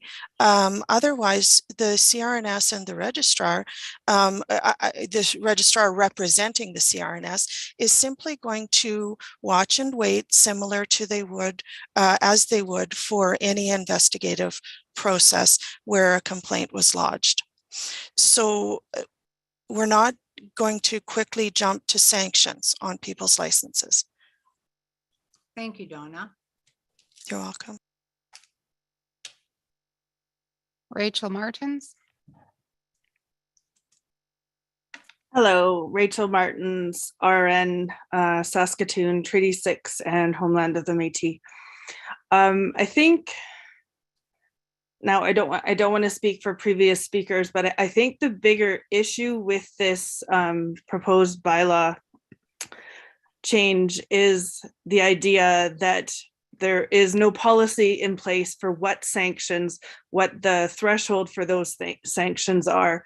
And as Donna just explained, that it would be significant. Okay, we need to further define what significant is and have some sort of policy in place. As a nurse who works at JPCH and has children of my own, I completely understand putting myself in that position as a nurse, as well as a parent. And although I believe that the college would have, yes, the need to know as far as having this charge reported, I think the idea that the registrar then has unknown and unpolicied abilities to sanction a nurse based on vague words that we don't have defined anywhere regarding that prior to any conviction or finding of guilt is where most of us have the issue. My, I guess, question going forward would be, if this policy passes, could we then come up with, or sorry, if this bylaw passes, could we then come up with some sort of policy that would kind of at least not limit the registrar, but define what those limitations are? Yeah, it's a great question. And certainly, I think that most organizations, including ours, would be hesitant to create policy for practices that they haven't adopted. So that's why we don't currently have a policy that we can show everybody that would be potentially reassuring. The fact of the matter is, if this does become a process for the organization, we absolutely would develop a policy. And we all, within the organization and within council, have an obligation to fairness and transparency. And so I would tend to think that, it would become quite clear. But again, I do want to remind people that there always are contextual issues that would need to be examined in each of those situations. So it's hard to say, okay, here's a list of things that we would always take action on or not, move forward on any kind of sanction related to it, because it very much is reliant on the context of the situation. I hope that addresses the question. Thank you, Donna. You're welcome. Cheryl Pesser. Sure, if I just could add, we can't take sanction, and especially I think you made reference to suspending. Our Act, Section 36, says that a court order to suspend if it's only a charge. So we would have to get a court order for that to happen. So just wanted to reassure, I don't know if that's a correct word, but we can't apply sanctions necessarily as easy as you think we can. Cheryl Hamilton, are you wanting to respond? Your hand is up. Yes, thank you. I just wanted to add to that, and thank you for Cindy for referencing section 36. So just to reassure folks, this wouldn't be, an individual within the organization making these decisions. We have a registration membership committee comprised of registered nurses and public members who would be consulted in these matters. We also now have in-house legal counsel who would also be consulted prior to any decisions being made to ensure that should sanctions be needed, that they are reasonable and that they are in alignment with the charges and within the confines of the legislative authority that we have. So it would certainly not just be a willy-nilly decision to go forward. Thank you. Thank you. Beverly Belaski. Good afternoon, Beverly Belaski, RN, Regina. I speak in favor of this bylaw. I think we need to seriously consider that it is not defensible to turn a blind eye to serious behaviors that could risk the public. I think the CRNS has done a very good job of explaining how those awareness of those charges would be assessed, but we simply cannot allow somebody with an addictions issue or and we're not talking about somebody said I did something. This is a charge that has been laid against you. So somebody who's been accused of sexual assault, how do you work with that person, or how do you turn a blind eye and continue to let them be in the practice environment? So I support this. I believe CRNS is rising to its due diligence in protection of the public. And I would urge us not to be maybe focusing on our own situations, but rather really trusting that those implications are founded with evidence and the proper action would be taken place and the image of nursing would be upheld. Thank you, Beverly. We have a member who wants to speak for a second time. Is there anyone else who would like to speak first?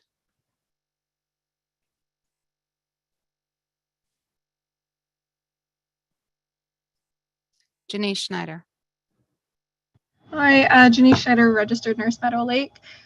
Two follow-up questions, one relating to Ashley Martin's comments in regard to further clarification and distinction between like severity and protecting the public is the mandate of the CRNS, and it is very important, absolutely. However, is there any classification difference between sexual assault, literally being a serial killer or accusations of a serial killer, versus running a stoplight or something like that, like serious or non-serious offenses? And then the second part of the question is why the CRNS feels that it is their duty and responsibility to hold a record of allegation after the RCMP does not, when charges are dismissed, that is permanently expunged from your record since they were unfounded. So I'm just wondering why the CRNS thinks that their jurisdiction for keeping that documentation supersedes that of the RCMP. Okay, thank you, Denise. So I can address your first question, and thank you for it. So your example was running a stoplight. I think that, given the nature of the bylaw amendment, we're looking at things that are going to put the public that are being cared for in a setting like a healthcare system at risk. And so I don't think that many of us here on CRNS Staff Council or any of us would look at that as a risk that would be so significant that we would need to even really examine that. So we're looking at things that if we had someone in a care setting that was charged with significant serious breaches of the law, that we would look to worry about that. The other question that you had, I think, is probably more appropriately answered by Cheryl. So I'll ask her to unmute herself and speak to you regarding it. Thank you, Donna. So just to clarify, a traffic offense isn't a criminal charge, and so that certainly wouldn't be something that we would look at. But with respect to the records retention, so we do follow the Saskatchewan archives. So the details would not be recorded. That certainly would not be there. But the fact that there had been, a report would remain. So just sorry to clarify, the details of the charge would not remain. And thank you for mentioning that, Cheryl. I should have done so because really we are looking at the Criminal Code of Canada, the Controlled Drugs and Substances Act, or any similar legislation in any province, territory, state, or country, or any charge in relation to the practice of nursing or another profession in any jurisdiction. So if that helps clarify. Thank you. Roxanne Laforge. Hello, Roxanne Laforge from Saskatoon, Treaty 6 territory and traditional home of the Métis. I guess the one question I have in terms of reporting on a criminal charge is, to what extent is that information then confidential? Certainly the mandate is to protect the public, but can, for example, a member of the public, phone the SRN or the SRNA CRNS and say, there is this nurse that, and I'm just wondering, has she ever been even charged with a criminal offense? And to what extent does that information how much can be shared then with members of the public that may be phoning in and inquiring? Thank you. Thank you, Roxanne. Donna? Actually, I'm going to defer to Cheryl on this one. Okay. Thank you for your question. So criminal charges are actually public as it relates to the court system. Within our legislation, allegations or investigations are confidential until there are findings of fact. And so if someone were to call in and ask for that information, we would not divulge unless there were conditions or restrictions on the license, and then those conditions and restrictions would show on the public register. However, any member of the public could call a courthouse and access information because it is a public record, but we wouldn't divulge it. Thank you.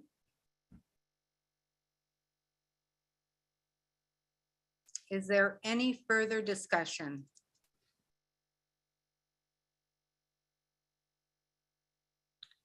Hearing none, I will now call for the vote. Those in favor, please select for. Those opposed, please select against. You have 20 seconds to vote. We are now going through the voting period. You have 20 seconds to vote. Start voting now.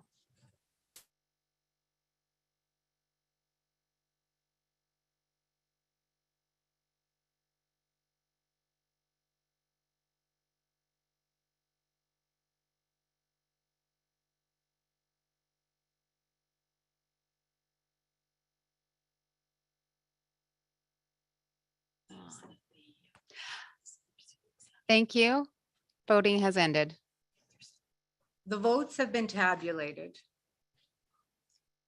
62% for, 30% against, 8% abstain. The motion is defeated. Thank you, everyone, for your participation. For those who have abstained, please raise your hand if you would like your name in the record.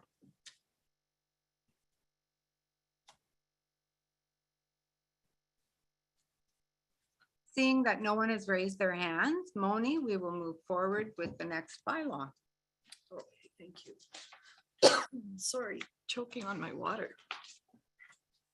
The next bylaw we'll look at is bylaw 5.1, continuing competence, and this is a regulatory bylaw. So the CRNS conducted a review process of the continuing competence program, and it included the development of an advisory committee, a member survey, focus groups, and an environmental scan. The project resulted in changes to the program requirements so that CRNS members must meet as they participate in the mandatory CCP program. The proposed amendments in section 1 provide clarity about these requirements. So there was 2 important changes. The first one was that a registered nurse licensed in any category must participate in the CCP for the membership category of their highest role designation unless they practice in more than one category. For those RNs, learning goals and activities are submitted for their primary role where the learning will have the most impact on their competence as a nurse.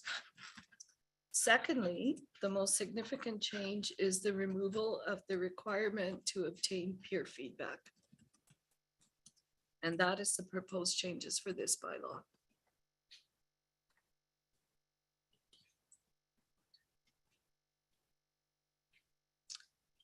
Please raise your hand if you would like to move the motion currently on the screen.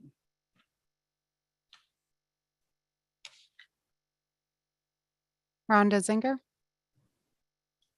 I propose that bylaw 6, section 1, subsection 1, 3, 4, A, B, C, and D be revised as proposed to our membership. Oh, sorry, I should have said Rhonda Zinger, registered nurse, Lloydminster. I'm sorry. Thank you, Rhonda. Please raise your hand if you would like to second the motion. Marie Nicolette. I second the motion.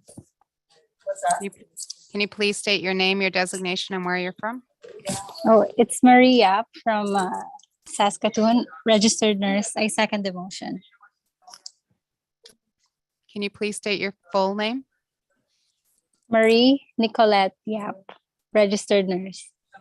Thank you. Thanks. Does the mover wish to speak to the motion? No. I will now open the floor for discussion. If you would like to discuss this bylaw, please raise your hand and our tech support will open your microphone. Please remember you will need to unmute yourself as well.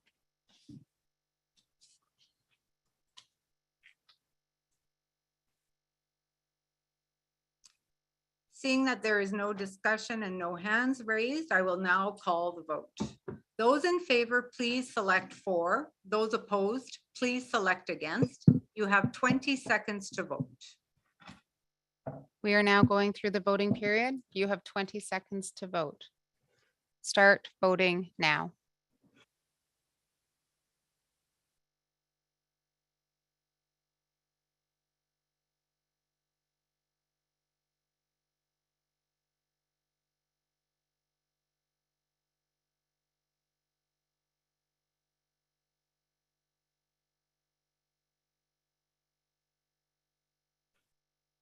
Thank you. Voting has ended. The votes have been tabulated. For 90%, against 7%, abstain 4%. The motion is carried. For those who have abstained, please raise your hand if you would like your name on the record.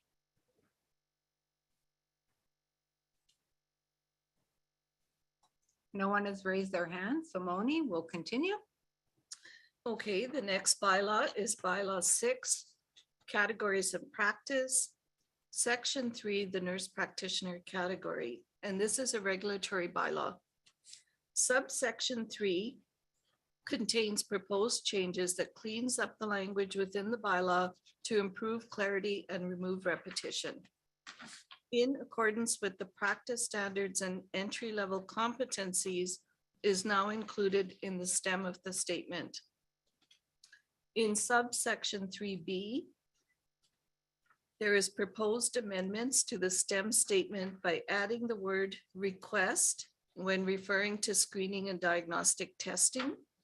And the list removes item 6, forms of non-contrast radiographic energy. And this change allows for all forms of diagnostic imaging to be dealt with then in the next subsection of the bylaw.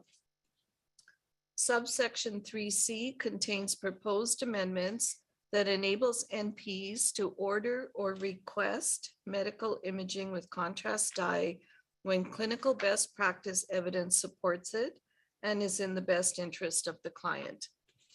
This bylaw, to note, has been passed at the past 2 annual meetings, and both times there was very good support from NPs and RNs who see the value in enabling NPs to provide this care. The proposed amendments raise concerns at the ministerial level, and more development and consultation was deemed necessary to provide enough clarity on NP practice expectations. Nurse practitioners would not take final responsibility for final interpretation of medical imaging studies, but they can interpret the findings in the report in relation to the care of the client. Appropriate treatments can then be initiated while awaiting final interpretation by the diagnostic radiologist. It also enables NPs to perform point-of-care ultrasounds for the sole purpose of diagnostic assistance, but not for routine screening. With the addition of C, renumbering needs to occur, resulting in D and E. It's important to note that this bylaw has been under development for some time, a long time.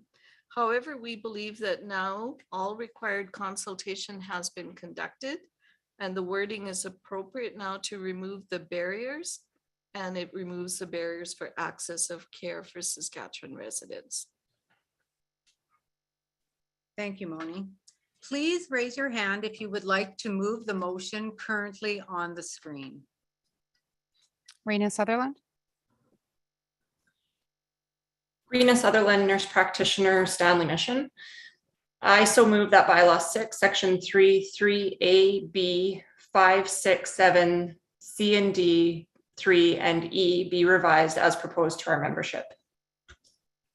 Thank you, Rena. Please raise your hand if you would like to second the motion.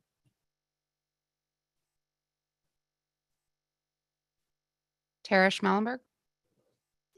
Tara Schmallenberg, nurse practitioner, Raymore. I second that bylaw 6, section 3, A, B, V, VI, bad at Roman numerals, C, D, and E be revised as proposed to our membership. Thank you, Tara. Does the mover wish to speak to the motion?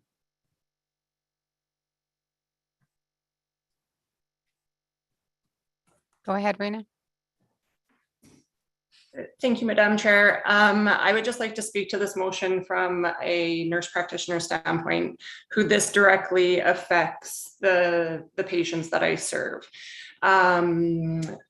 If this does not go through, it will continue to affect public safety and patient safety, in that the way it is set up currently with nurse practitioners not being able to order with contrast independently leads to delays in getting investigations done for patients, often in situations where we are trying to rule out malignancies that are very time sensitive, as well as emergency situations in those situations. So I know that there has been a lot of work done on this bylaw, and I would just encourage all membership to support this in the interest of public and patient safety.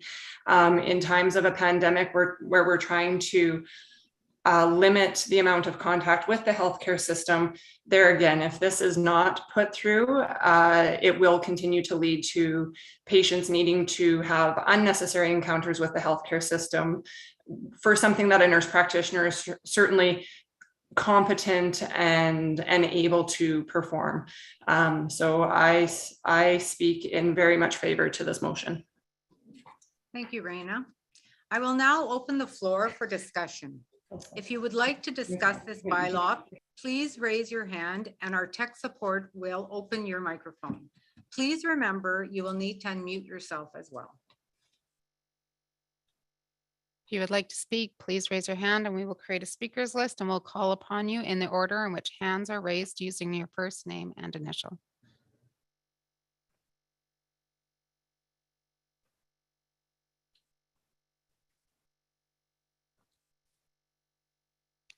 Cindy McKnight.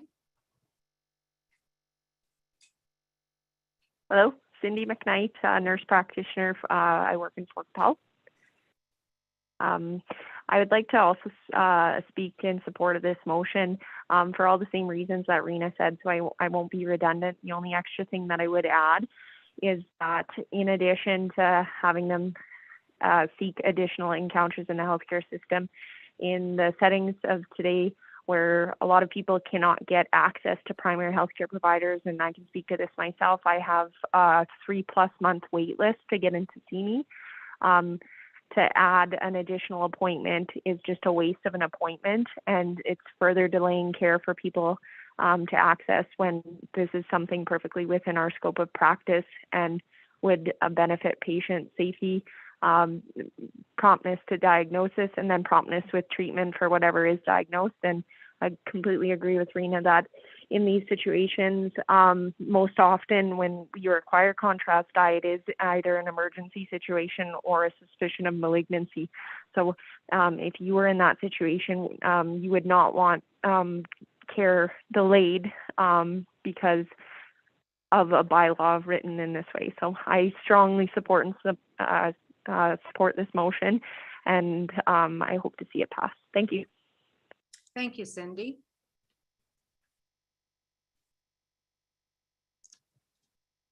Anyone else who would like to speak to this motion?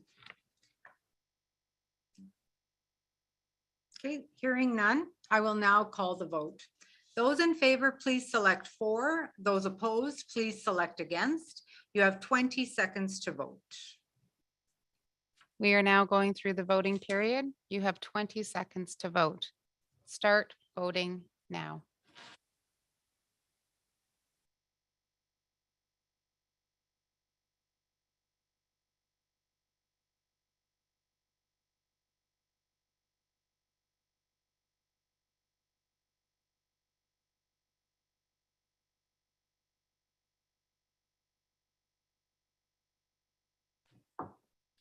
Thank you. Voting has ended. The votes have been tabulated. For 99%, abstain 1%. The motion is carried. If you abstain from the vote and would like your name on the record, please raise your hand.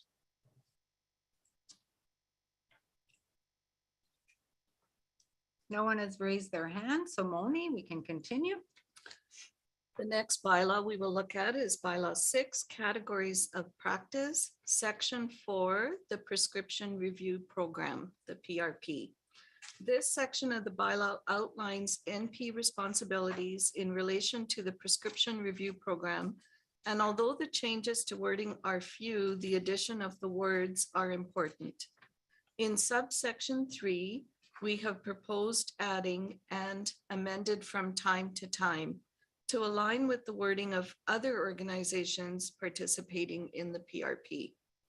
In subsection 6, we have added the word secure to highlight this expectation related to the form of electronic prescribing that is being utilized, and removing the option for NPs to prescribe through email, as pharmacists in Saskatchewan are not enabled to accept a prescription in this manner.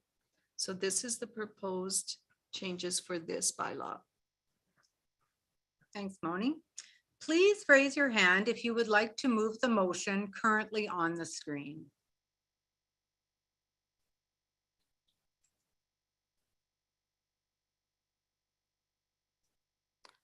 Rhonda Zinger. Rhonda Zinger, registered nurse, Lloydminster. I propose that bylaw 6, section 4.3 and 6 be revised as proposed to our membership. Thank you, Rhonda. Please raise your hand if you would like to second the motion.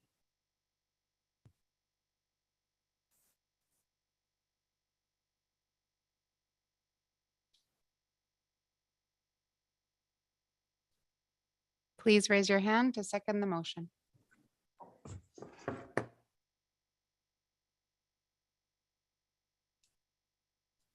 Ashley Schwartz. Ashley Schwartz, registered nurse with current. I so second. Thank you, Ashley. Does the mover wish to speak to the motion? No. I will now open the floor for discussion. If you would like to discuss this bylaw, please raise your hand and our tech support will open your microphone. Please remember you will need to unmute yourself as well. If you would like to speak, please raise your hand and we will create a speakers list and we'll call upon you in the order in which hands are raised.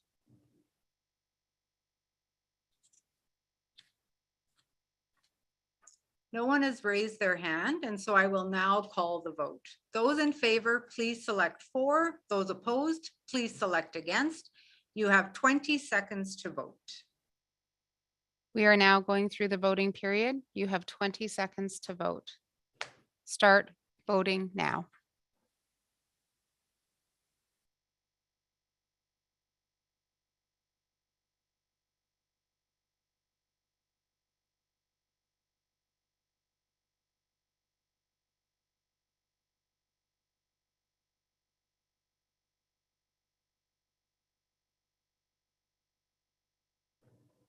Thank you. Voting has ended. The votes have been tabulated. For 96%, against 1%, abstain 3%. The motion is carried. For those who have abstained from the vote, please raise your hand if you would like your name on the record.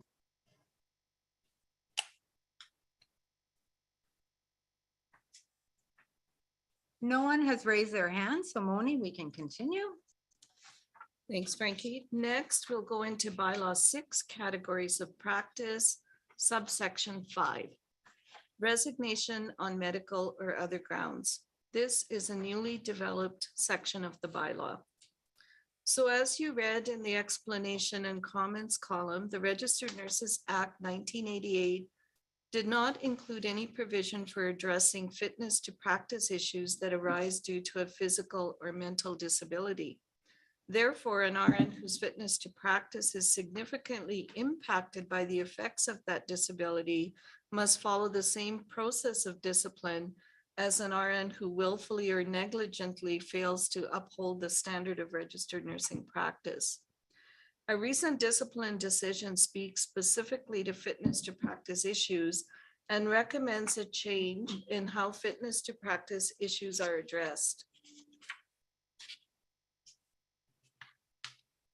It's important to note that this wording is different from past bylaw proposals, as it does not propose that any registrant would be required to report a physical or mental condition or disorder or addiction to alcohol or drugs that may affect their ability to practice registered nursing in a safe manner. What it does do is enable someone who has insight into their own fitness to practice to identify that they are unable to consistently provide safe, competent care and to choose to resign from their practice on medical or other grounds. This action would likely be undertaken infrequently, as there are other ways for nurses to step back from their practice through moving to inactive or non-practicing statuses. However, in certain circumstances, this is an important option for RNs to have. This is in alignment with other Canadian nursing regulators and other regulated professions within Saskatchewan. Thank you, Moni.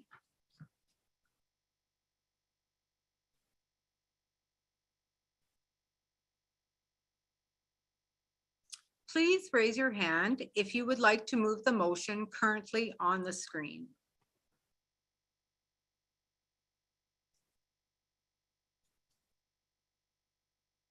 Mary Ellen Walker.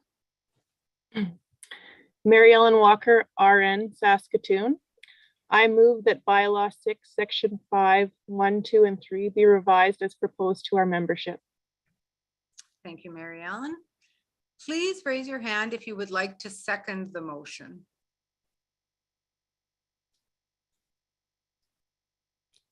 Amy Miller. Amy Miller, RN in Vanscoy, Saskatchewan. I so second. Thank you, Amy. Does the mover wish to speak to the motion?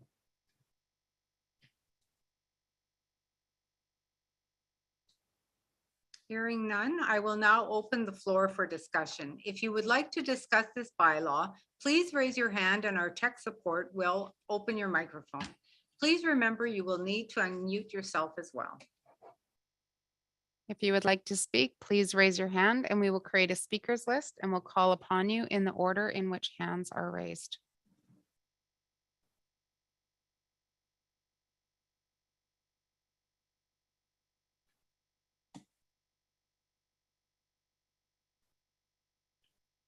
There does not appear to be any hands raised. I will now call for the vote. Those in favor, please select for. Those opposed, please select against. You have 20 seconds to vote. We are now going through the voting period. You have 20 seconds to vote. Start voting now.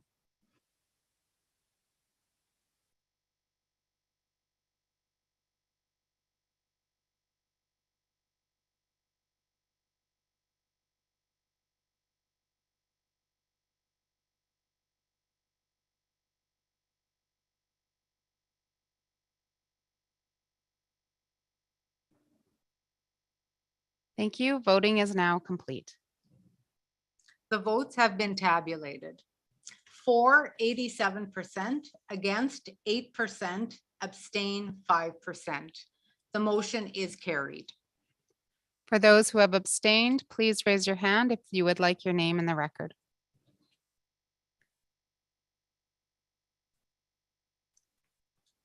No one has raised their hand, so Moni will move on to the next. The next bylaw we will examine is bylaw 7, fees. This is the second administrative bylaw and the proposed changes will be presented in 2 parts. So in part 1, it was mentioned earlier, the following bylaw was approved by council as a fast track bylaw on November 4th of 2021. And as such, it had force and effect only until the next annual or special meeting of the CRNS. Therefore, it must now be voted on by members, so it's now included here. Section 1, application fee for the general practice category, had proposed wording included as newly developed subsection 4. It speaks to fees that will be applied when an applicant is currently licensed in a jurisdiction whose regulatory body has signed a multi-jurisdictional agreement with the council to provide virtual care to Saskatchewan residents. Currently, a memorandum of agreement exists with the College of Registered Nurses of Alberta and would apply to Alberta nurses who virtually provide care to Saskatchewan residents and Saskatchewan nurses who provide virtual care to Alberta residents.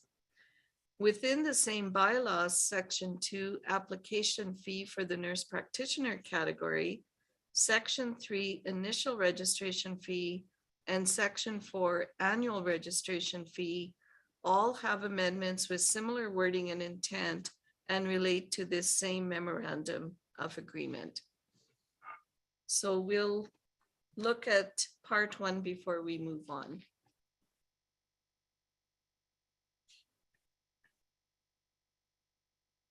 All right. So please raise your hand if you would like to move the motion currently on the screen.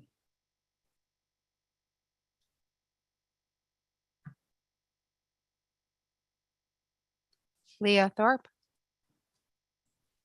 Hello, Leah Thorpe, registered nurse. I can't read that now. So, oh, thank you.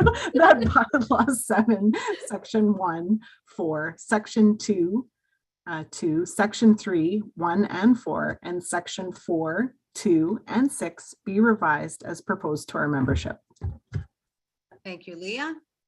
Please raise your hand if you would like to second the motion. Rhonda Zinger.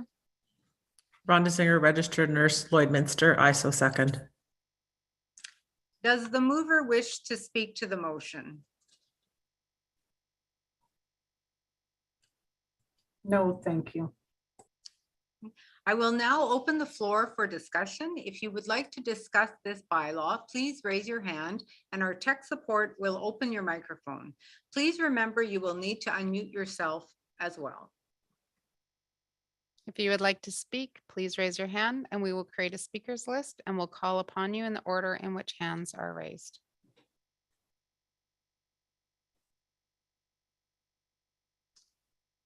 No one has raised their hand, so I will now call for the vote.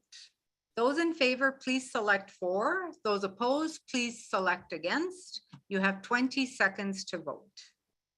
We are now going through the voting period. You have 20 seconds to vote. Start voting now.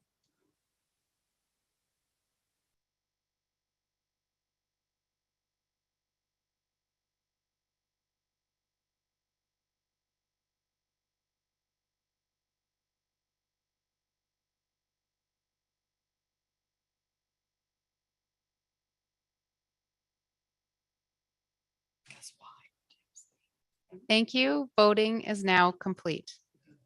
The votes have been tabulated. For 91%, against 5%, abstain 4%.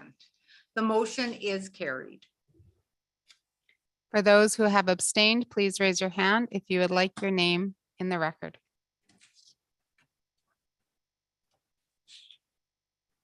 No one has raised their hands, so Moni will move on.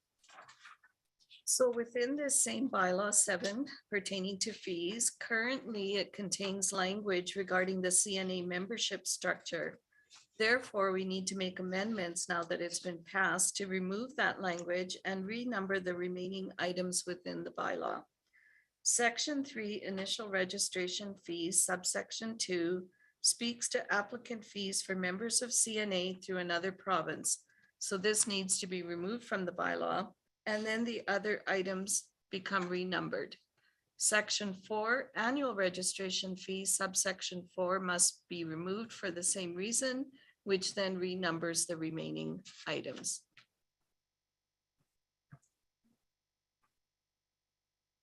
So please raise your hand if you would like to speak to the motion, to move the motion currently on the screen. Kathy Chabot. Kathy Chabot, registered nurse from North Battleford. I move that bylaw 7, section 3, 1, 2, and 3, and 4, section 4, 2, 4, and 5 be revised as proposed to our membership. Thank you, Kathy. Please raise your hand if you would like to second the motion. Mary Ellen Walker. Mary Ellen Walker, RN, Saskatoon. I so second. Thank you, Mary Ellen. Does the mover wish to speak to the motion? No, thank you. I will now open the floor for discussion. If you would like to discuss this bylaw, please raise your hand and our tech support will open your microphone. Please remember you will need to unmute yourself as well. If you would like to speak, please raise your hand and we will create a speakers list and we'll call upon you in the order in which hands are raised.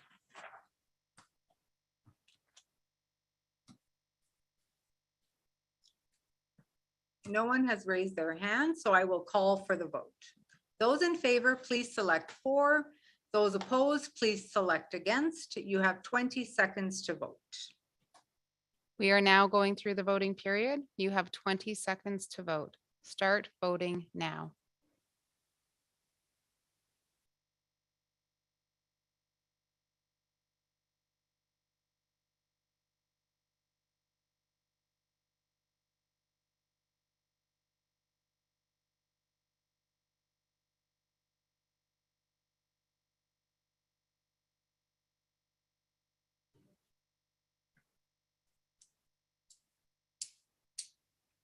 Thank you. Voting has ended. The votes have been tabulated. For 94%, against 5%, abstain 1%. The motion is carried. If you have abstained from the motion and would like your name in the record, please raise your hand.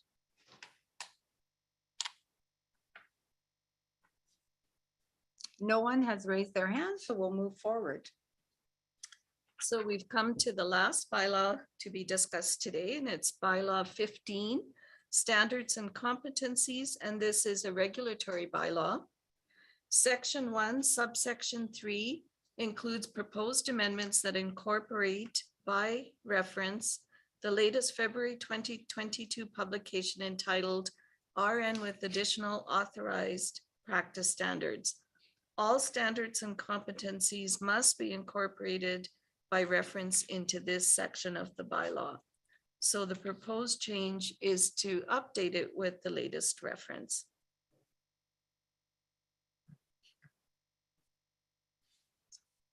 Please raise your hand if you would like to move the motion currently on the screen.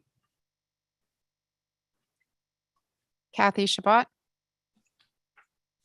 Kathy Shabbat, registered nurse, North Battleford.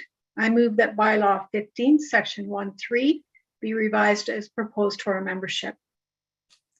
Thank you, Kathy. Please raise your hand if you would like to second the motion.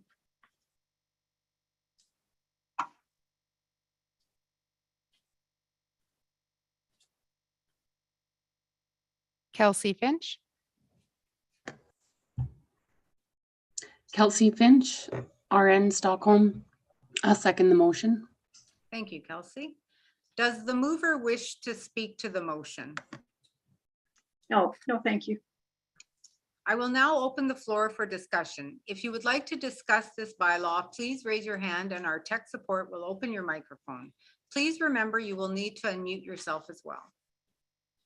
if you would like to speak, please raise your hand and we will create a speakers list and we'll call upon you in the order in which hands are raised.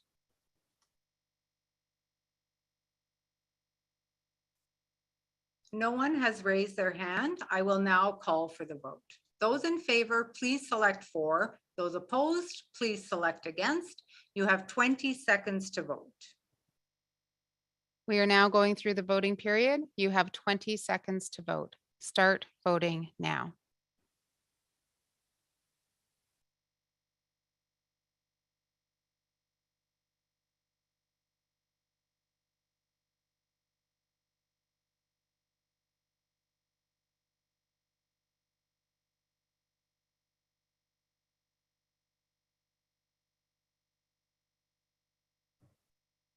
Thank you. Voting is now complete.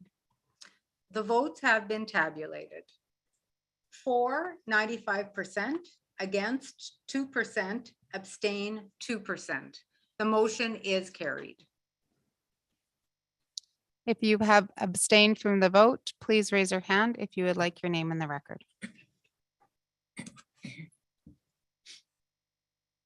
Roxanne LaForge. Roxanne LaForge, RN from Saskatoon, Saskatchewan, obviously, Treaty 6 territory. I have just either it's a point of order or I'm having an old moment, but could we scroll back to bylaw 4, section 3, subsection C, when we voted with regards to notification to the SRNA with regards to the criminal charges? I recall that that was carried, and yet I believe that it was actually announced it was defeated, and the PowerPoint up here also said defeated. So can we just determine for the record what the vote result was for bylaw 4.3 subsection C? So we will just, I will consult with the parliamentarian and get the exact numbers and we will be right back. Okay, I just want to make sure it reflects accurately.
thank you very much for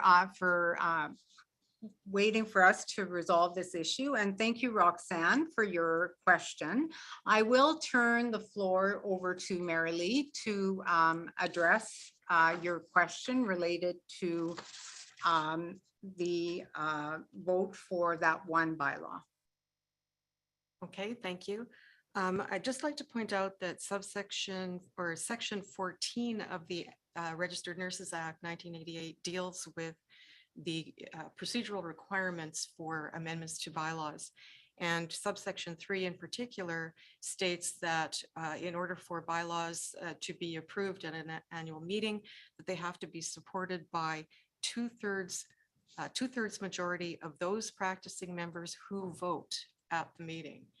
And abstention is not considered to be a vote.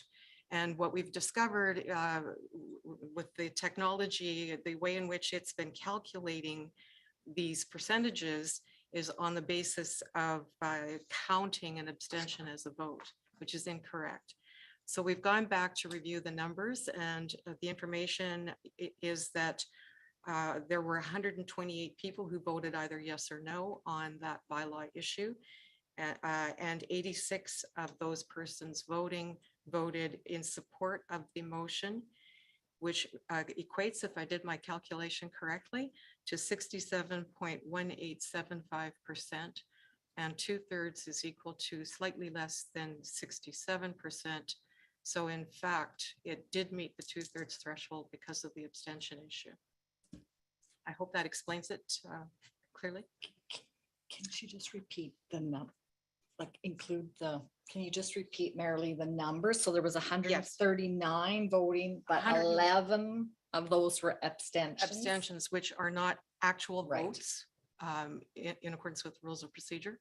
So the number of people who voted in total, either yes or no, was 128. Yes. 86 of those persons voted in support of the motion. That equals 67.1875%. Okay. Thank you, Mary Lee, and thank you for that clarification. And we apologize for the error in terms of our calculation, and we will ensure that that doesn't happen again in the future. As a result of this conversation, we will be changing the motion to carried for that particular bylaw. But because of this sort of occurrence, we will open the floor to additional questions related to this. And we will also share on the screen the results from that particular vote. Melissa Hooch.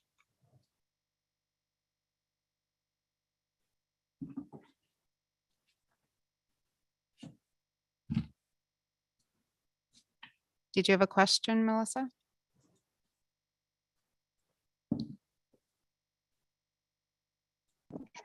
Sorry, that was an error.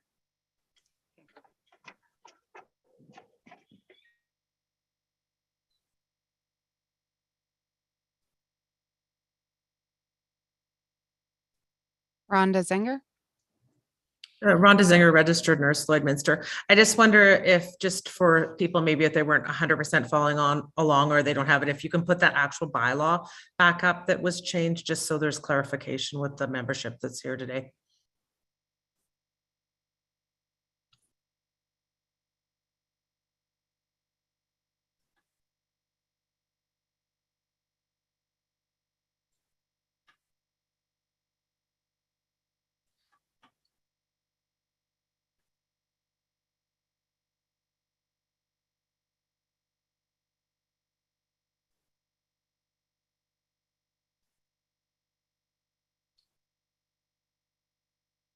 Are there any other questions?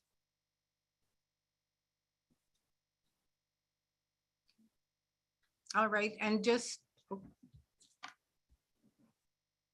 Rachel Martins. Hi, Rachel Martins, registered nurse, Saskatoon.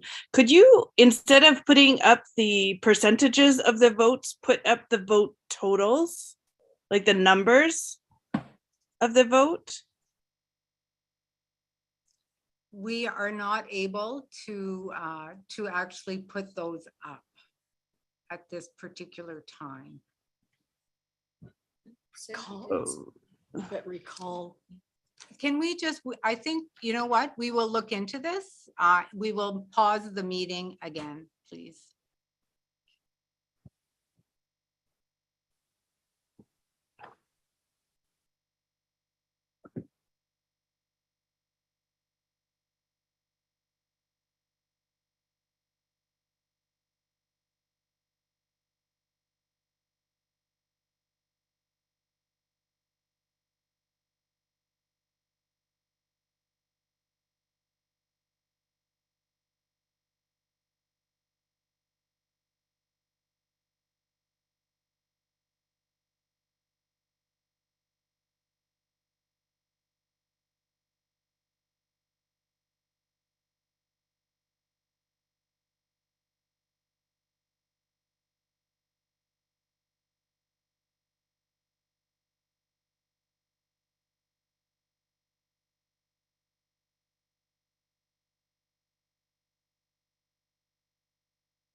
A screen will be shared showing the requested information.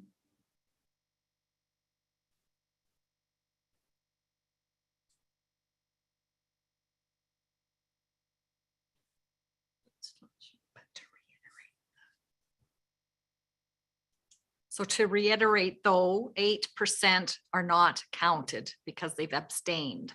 So they're subtracted from the total number of votes. So 128 was the total number of votes cast. 86 for, 42 against. Thank you. Rachel Martin, your hand is raised. Hi, yes, still raised. Can you explain to me why we are not counting the abstained votes? They're voting to abstain. I will defer to the parliamentarian. Thank you. Abstentions are not votes. An abstention is a person's choice not to vote. So they're not counted as part of the voting numbers. And that has always been the case. Usually it doesn't matter. Thank you, Mary Lee. Sorry, I just don't, I didn't mean it the way I said, the way that I had said it. I was more meaning why they're counted on the numbers and why they are showing up that way. We always have individuals, because individuals who abstain have the right to actually have their name in the record, Absolutely. identifying that they have chosen to abstain. And so we have to capture that, but they don't count towards the vote percentage, 2/3, 1/3, in terms of moving a bylaw forward or defeating it. Is there a way to change the way it's being recorded in the program that we're using to vote so that it's more clear that it is actually 67% for, and that's why it's carried? We will definitely be looking into this for our subsequent meeting. In terms of today, unfortunately, this is the system that we're using, and so we will not be able to do that. All of the other bylaws passed with significant majorities, and so we have no concerns related to those. But this one, as a result of the technology, unfortunately, we're having to have this conversation. So, but in future, we will definitely be very aware of this, and we will ensure that this does not happen again.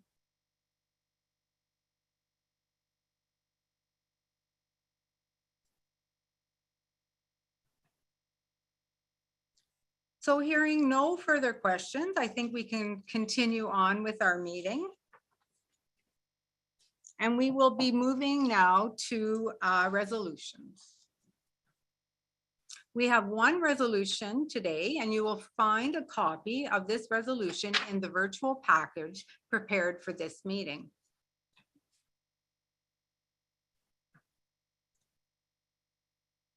The resolution is on the screen, and I would like to ask if someone could make a motion for this, to move this motion, please. Jolynn Radbourne. Jolene Radburn, nurse practitioner, Regina. I so move to accept the resolution as proposed, as it reads, be it resolved that the CRNS establish an initial and annual registration fee increase of $22 for the 2023 licensing year for practicing RNs and NPs. Whereas the last fee increase brought forward to membership was in 2018 with $3.80 over a period of 2 registration years. Whereas the rising cost of living is increasing overall operational expenses. Whereas CRNS Council is committed to maintaining a balanced budget and controlling costs and making every effort to keep fees as low as possible. Whereas CRNS Council is effectively able to achieve their mandate and progress to meeting its strategic goals. Thank you, Jolene. Please raise your hand if you would like to move the motion, second the motion on the screen. Moni Snell. Moni Snell, NP, Regina, and I second the motion. Thank you, Moni. Does the mover wish to speak to the motion? No, thank you. Cindy, would you be able to speak to the motion on behalf of council? Sure, thanks, Frankie. So further to what's already been mentioned in the resolution, the fee increase proactively manages costs for our regulatory work. The CRNS has realized increased costs in almost everything, including utilities, legal, building costs. The current budget does not allow for further cost increases. We have a significant increase in complaints, investigation, and discipline, which is in itself very hard to predict and or budget for. The CRNS licensing fee is one of the lowest amongst provincial and national nursing regulators, like second to Ontario, who has 175,000 members. Unsure if our revenue will remain stable, given that there is a prediction for RN numbers to decrease. As I mentioned earlier, in January of 2022, we do not collect CNA fees. So that equals a savings of $63.65 plus GST, so $66.83 for each member. So they did not have to pay that this year. And as the motioner stated, we are committed to maintaining a balanced budget and controlling costs, and we make every effort to keep the fees as low as possible. Thank you, Cindy. I will now open the floor for discussion. If you would like to speak to this bylaw, please raise your hand and our tech support will open your microphone. Please remember you will have to unmute yourself as well. If you would like to speak, please raise your hand and we will create a speakers list and we'll call upon you in the order in which hands are raised.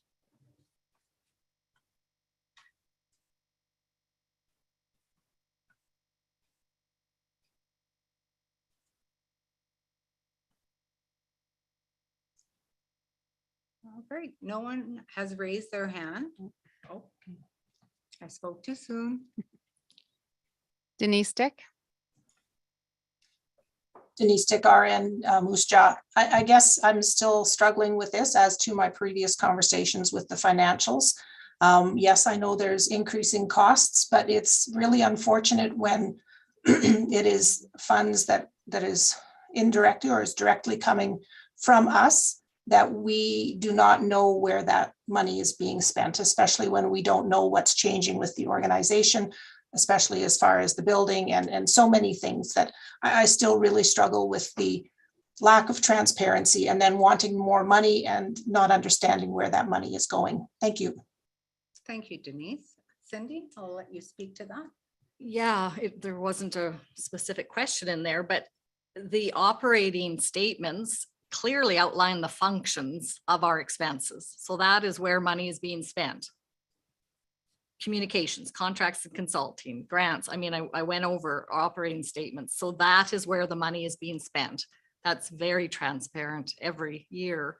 It shows, and we a few years ago changed it from objects that were less clear to functions. So that is where the money is being spent to help clarify. And then just in terms of the building sale, I will reiterate that that helps our cash position and our reserves, which will be important. However, that does not increase our money available for budgeting, because budgeting comes directly from revenue, which is our members' licensing fees. And the current fee will not sustain us moving forward. Thank you, Cindy.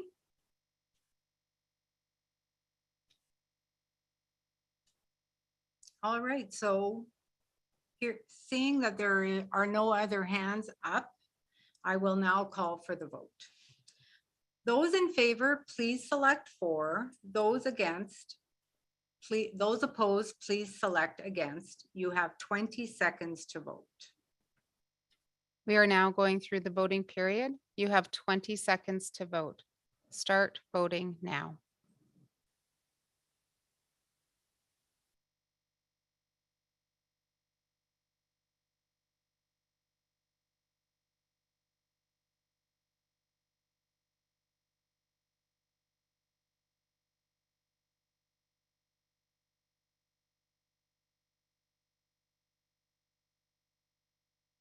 Voting is now complete. The votes have been tabulated. For 57%, against 39%, abstain 5%. We will just pause the meeting to conduct calculations because this is a smaller margin.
Thank you for waiting for us to resume.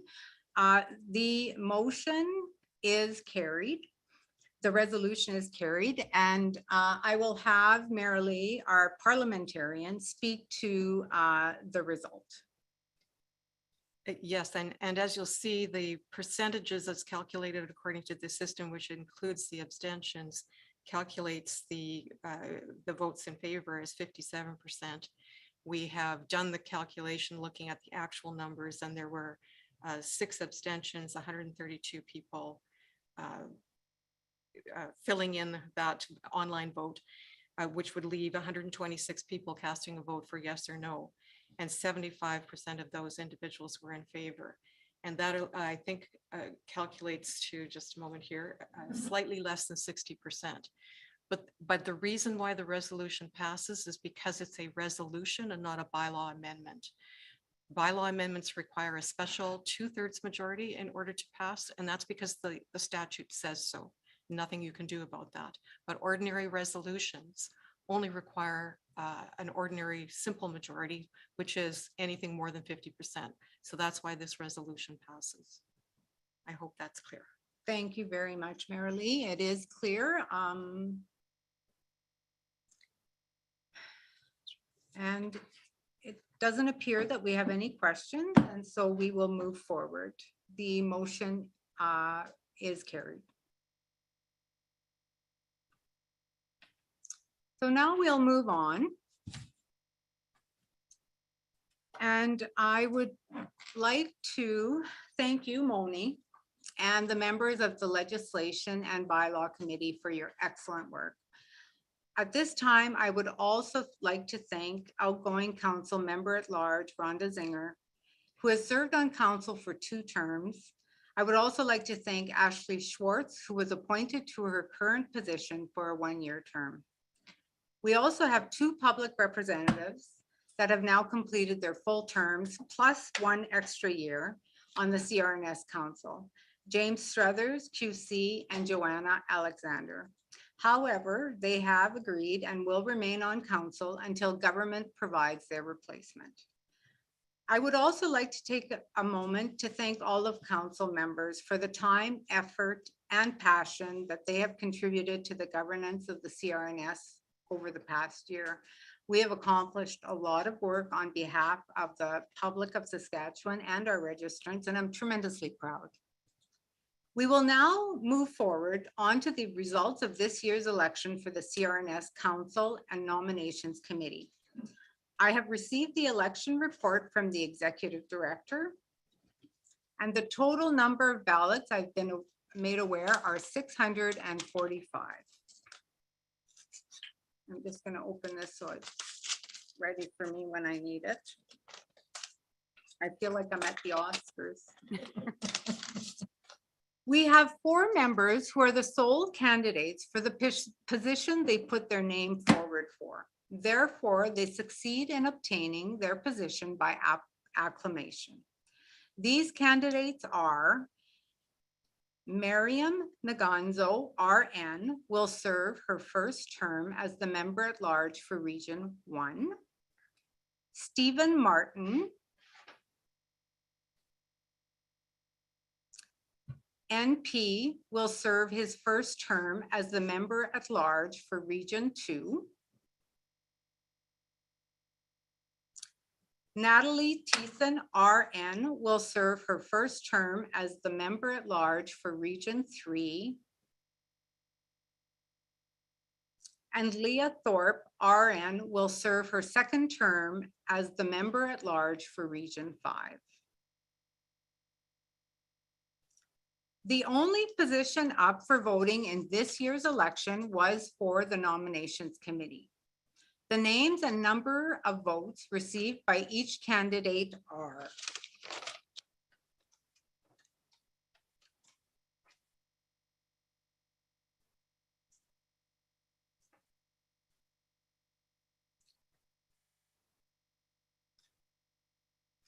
Emmanuel Deyishai-Mia, RN, 66 votes.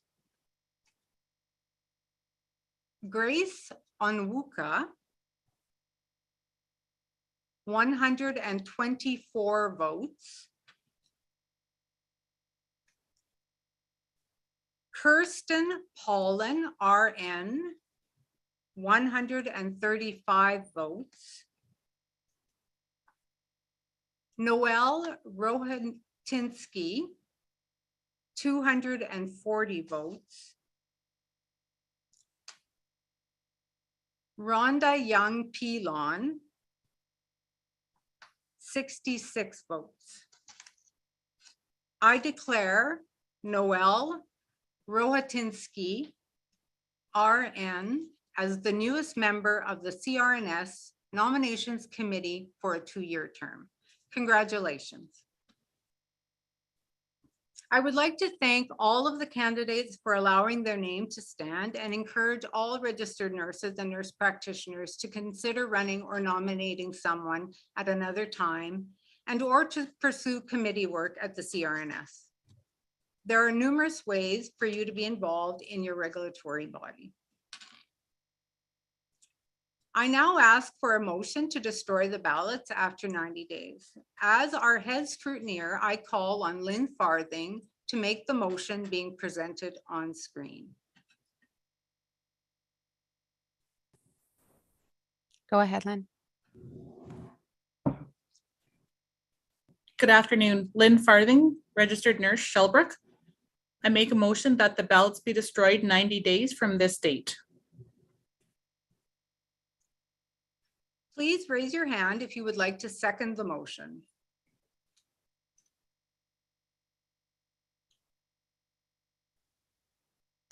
Marie Nicolette. Marie Nicolette, yeah, from Saskatoon, I second the motion. Can you repeat that, please? Marie Nicolette, yeah, registered nurse from Saskatoon. I second the motion. Thank you, Maria. Does the mover wish to speak to the motion?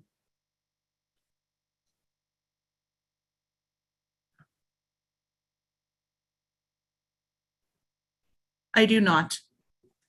Thank you. I will now open the floor for discussion. If you would like to discuss this bylaw, please raise your hand and our tech support will open your microphone. Please remember you will need to unmute yourself as well.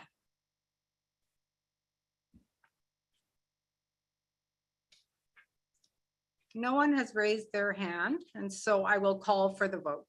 Those in favor, please select for. Those opposed, please select against. You have 20 seconds to vote. We are now going through the voting period. You have 20 seconds to vote. Start voting now.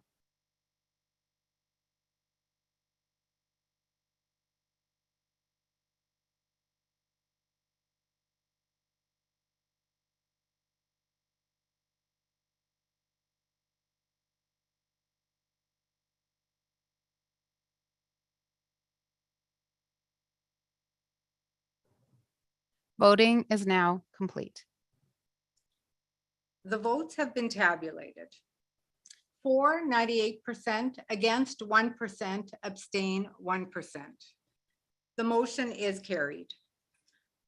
I'd like to take this next few minutes to thank our parliamentarian, Mary Lee Rasmussen, very much, our scrutineer, Lynn Farthing, and the CRNS staff, and all of the members present here today. I will now invite the members of the 2022 Council to join me on the screen. Tech support will ask you to turn on your camera so you can join me. I am your president, Frankie Verville, nurse practitioner from Regina. Your president-elect, Moni Snell, NP from Regina. Public Representative Joanna Alexander from Regina.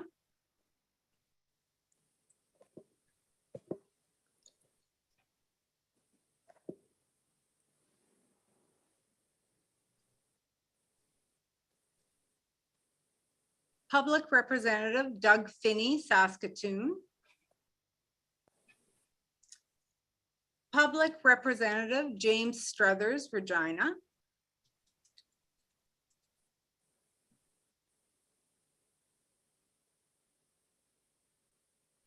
Member at Large representing Region 5, Leah Thorpe, RN of Regina.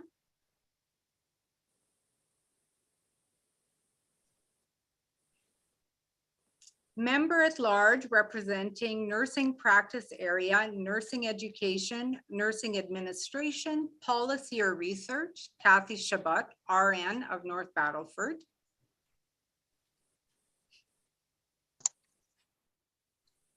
Member at large representing nursing practice area, advanced practice nursing or direct care nursing, Jolynn Radbourne, NP of Regina. Member at large representing Region 4, Mary Ellen Walker, RN of Saskatoon.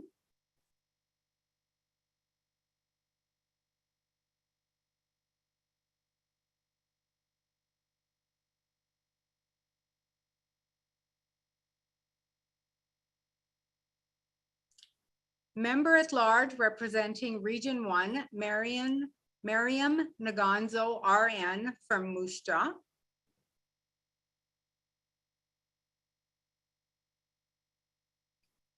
And Executive Director Cindy Smith, RN Milestone. Natalie Thiessen, RN from Prince Albert, Member at Large representing Region 3, and Stephen Martin, NP from Leroy, Member at Large representing Region 2, were unable to join us today. And I'd like you to welcome your 2022-2023 CRNS Council.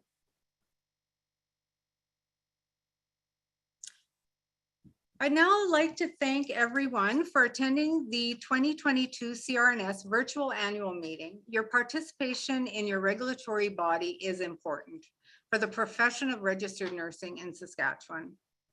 I will now ask our knowledge keeper, Judy Pelly, to close our meeting.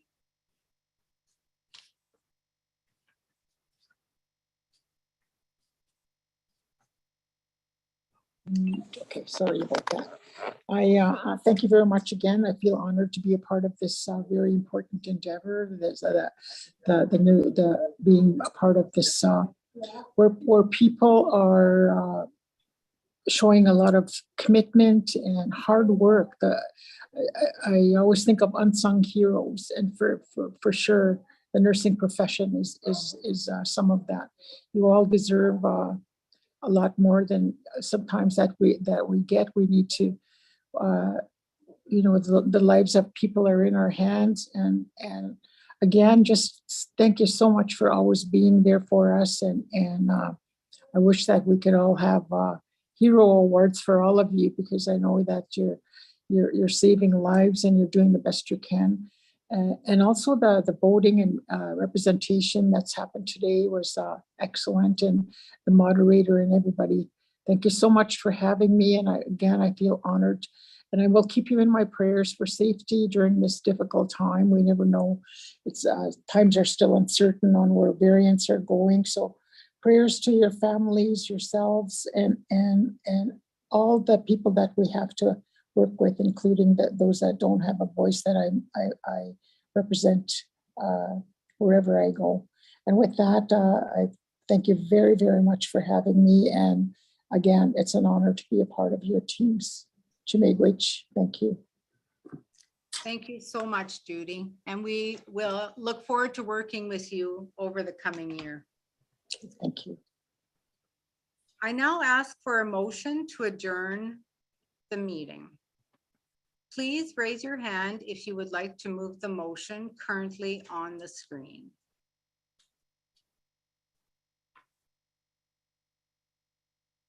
Ashley Schwartz.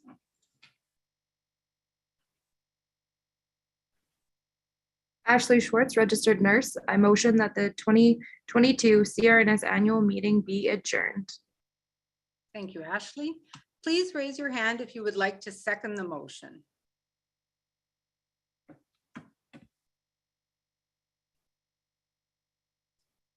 Rhonda Zinger. Rhonda Zinger, registered nurse, Lloydminster, ISO second. Thank you, Rhonda. Does the mover wish to speak to the motion?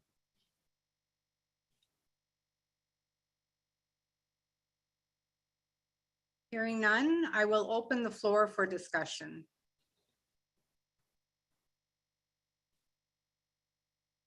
No one has raised their hand, and so I will call the vote.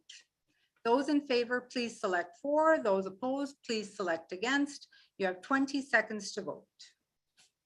We are now going through the voting period. You have 20 seconds to vote. Start voting now.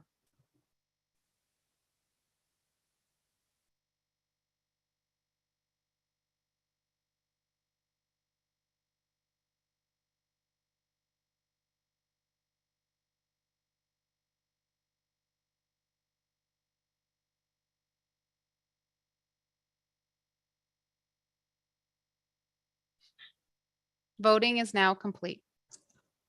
The votes have been tabulated. 97% for, 2% against, 1% abstain. The motion is carried.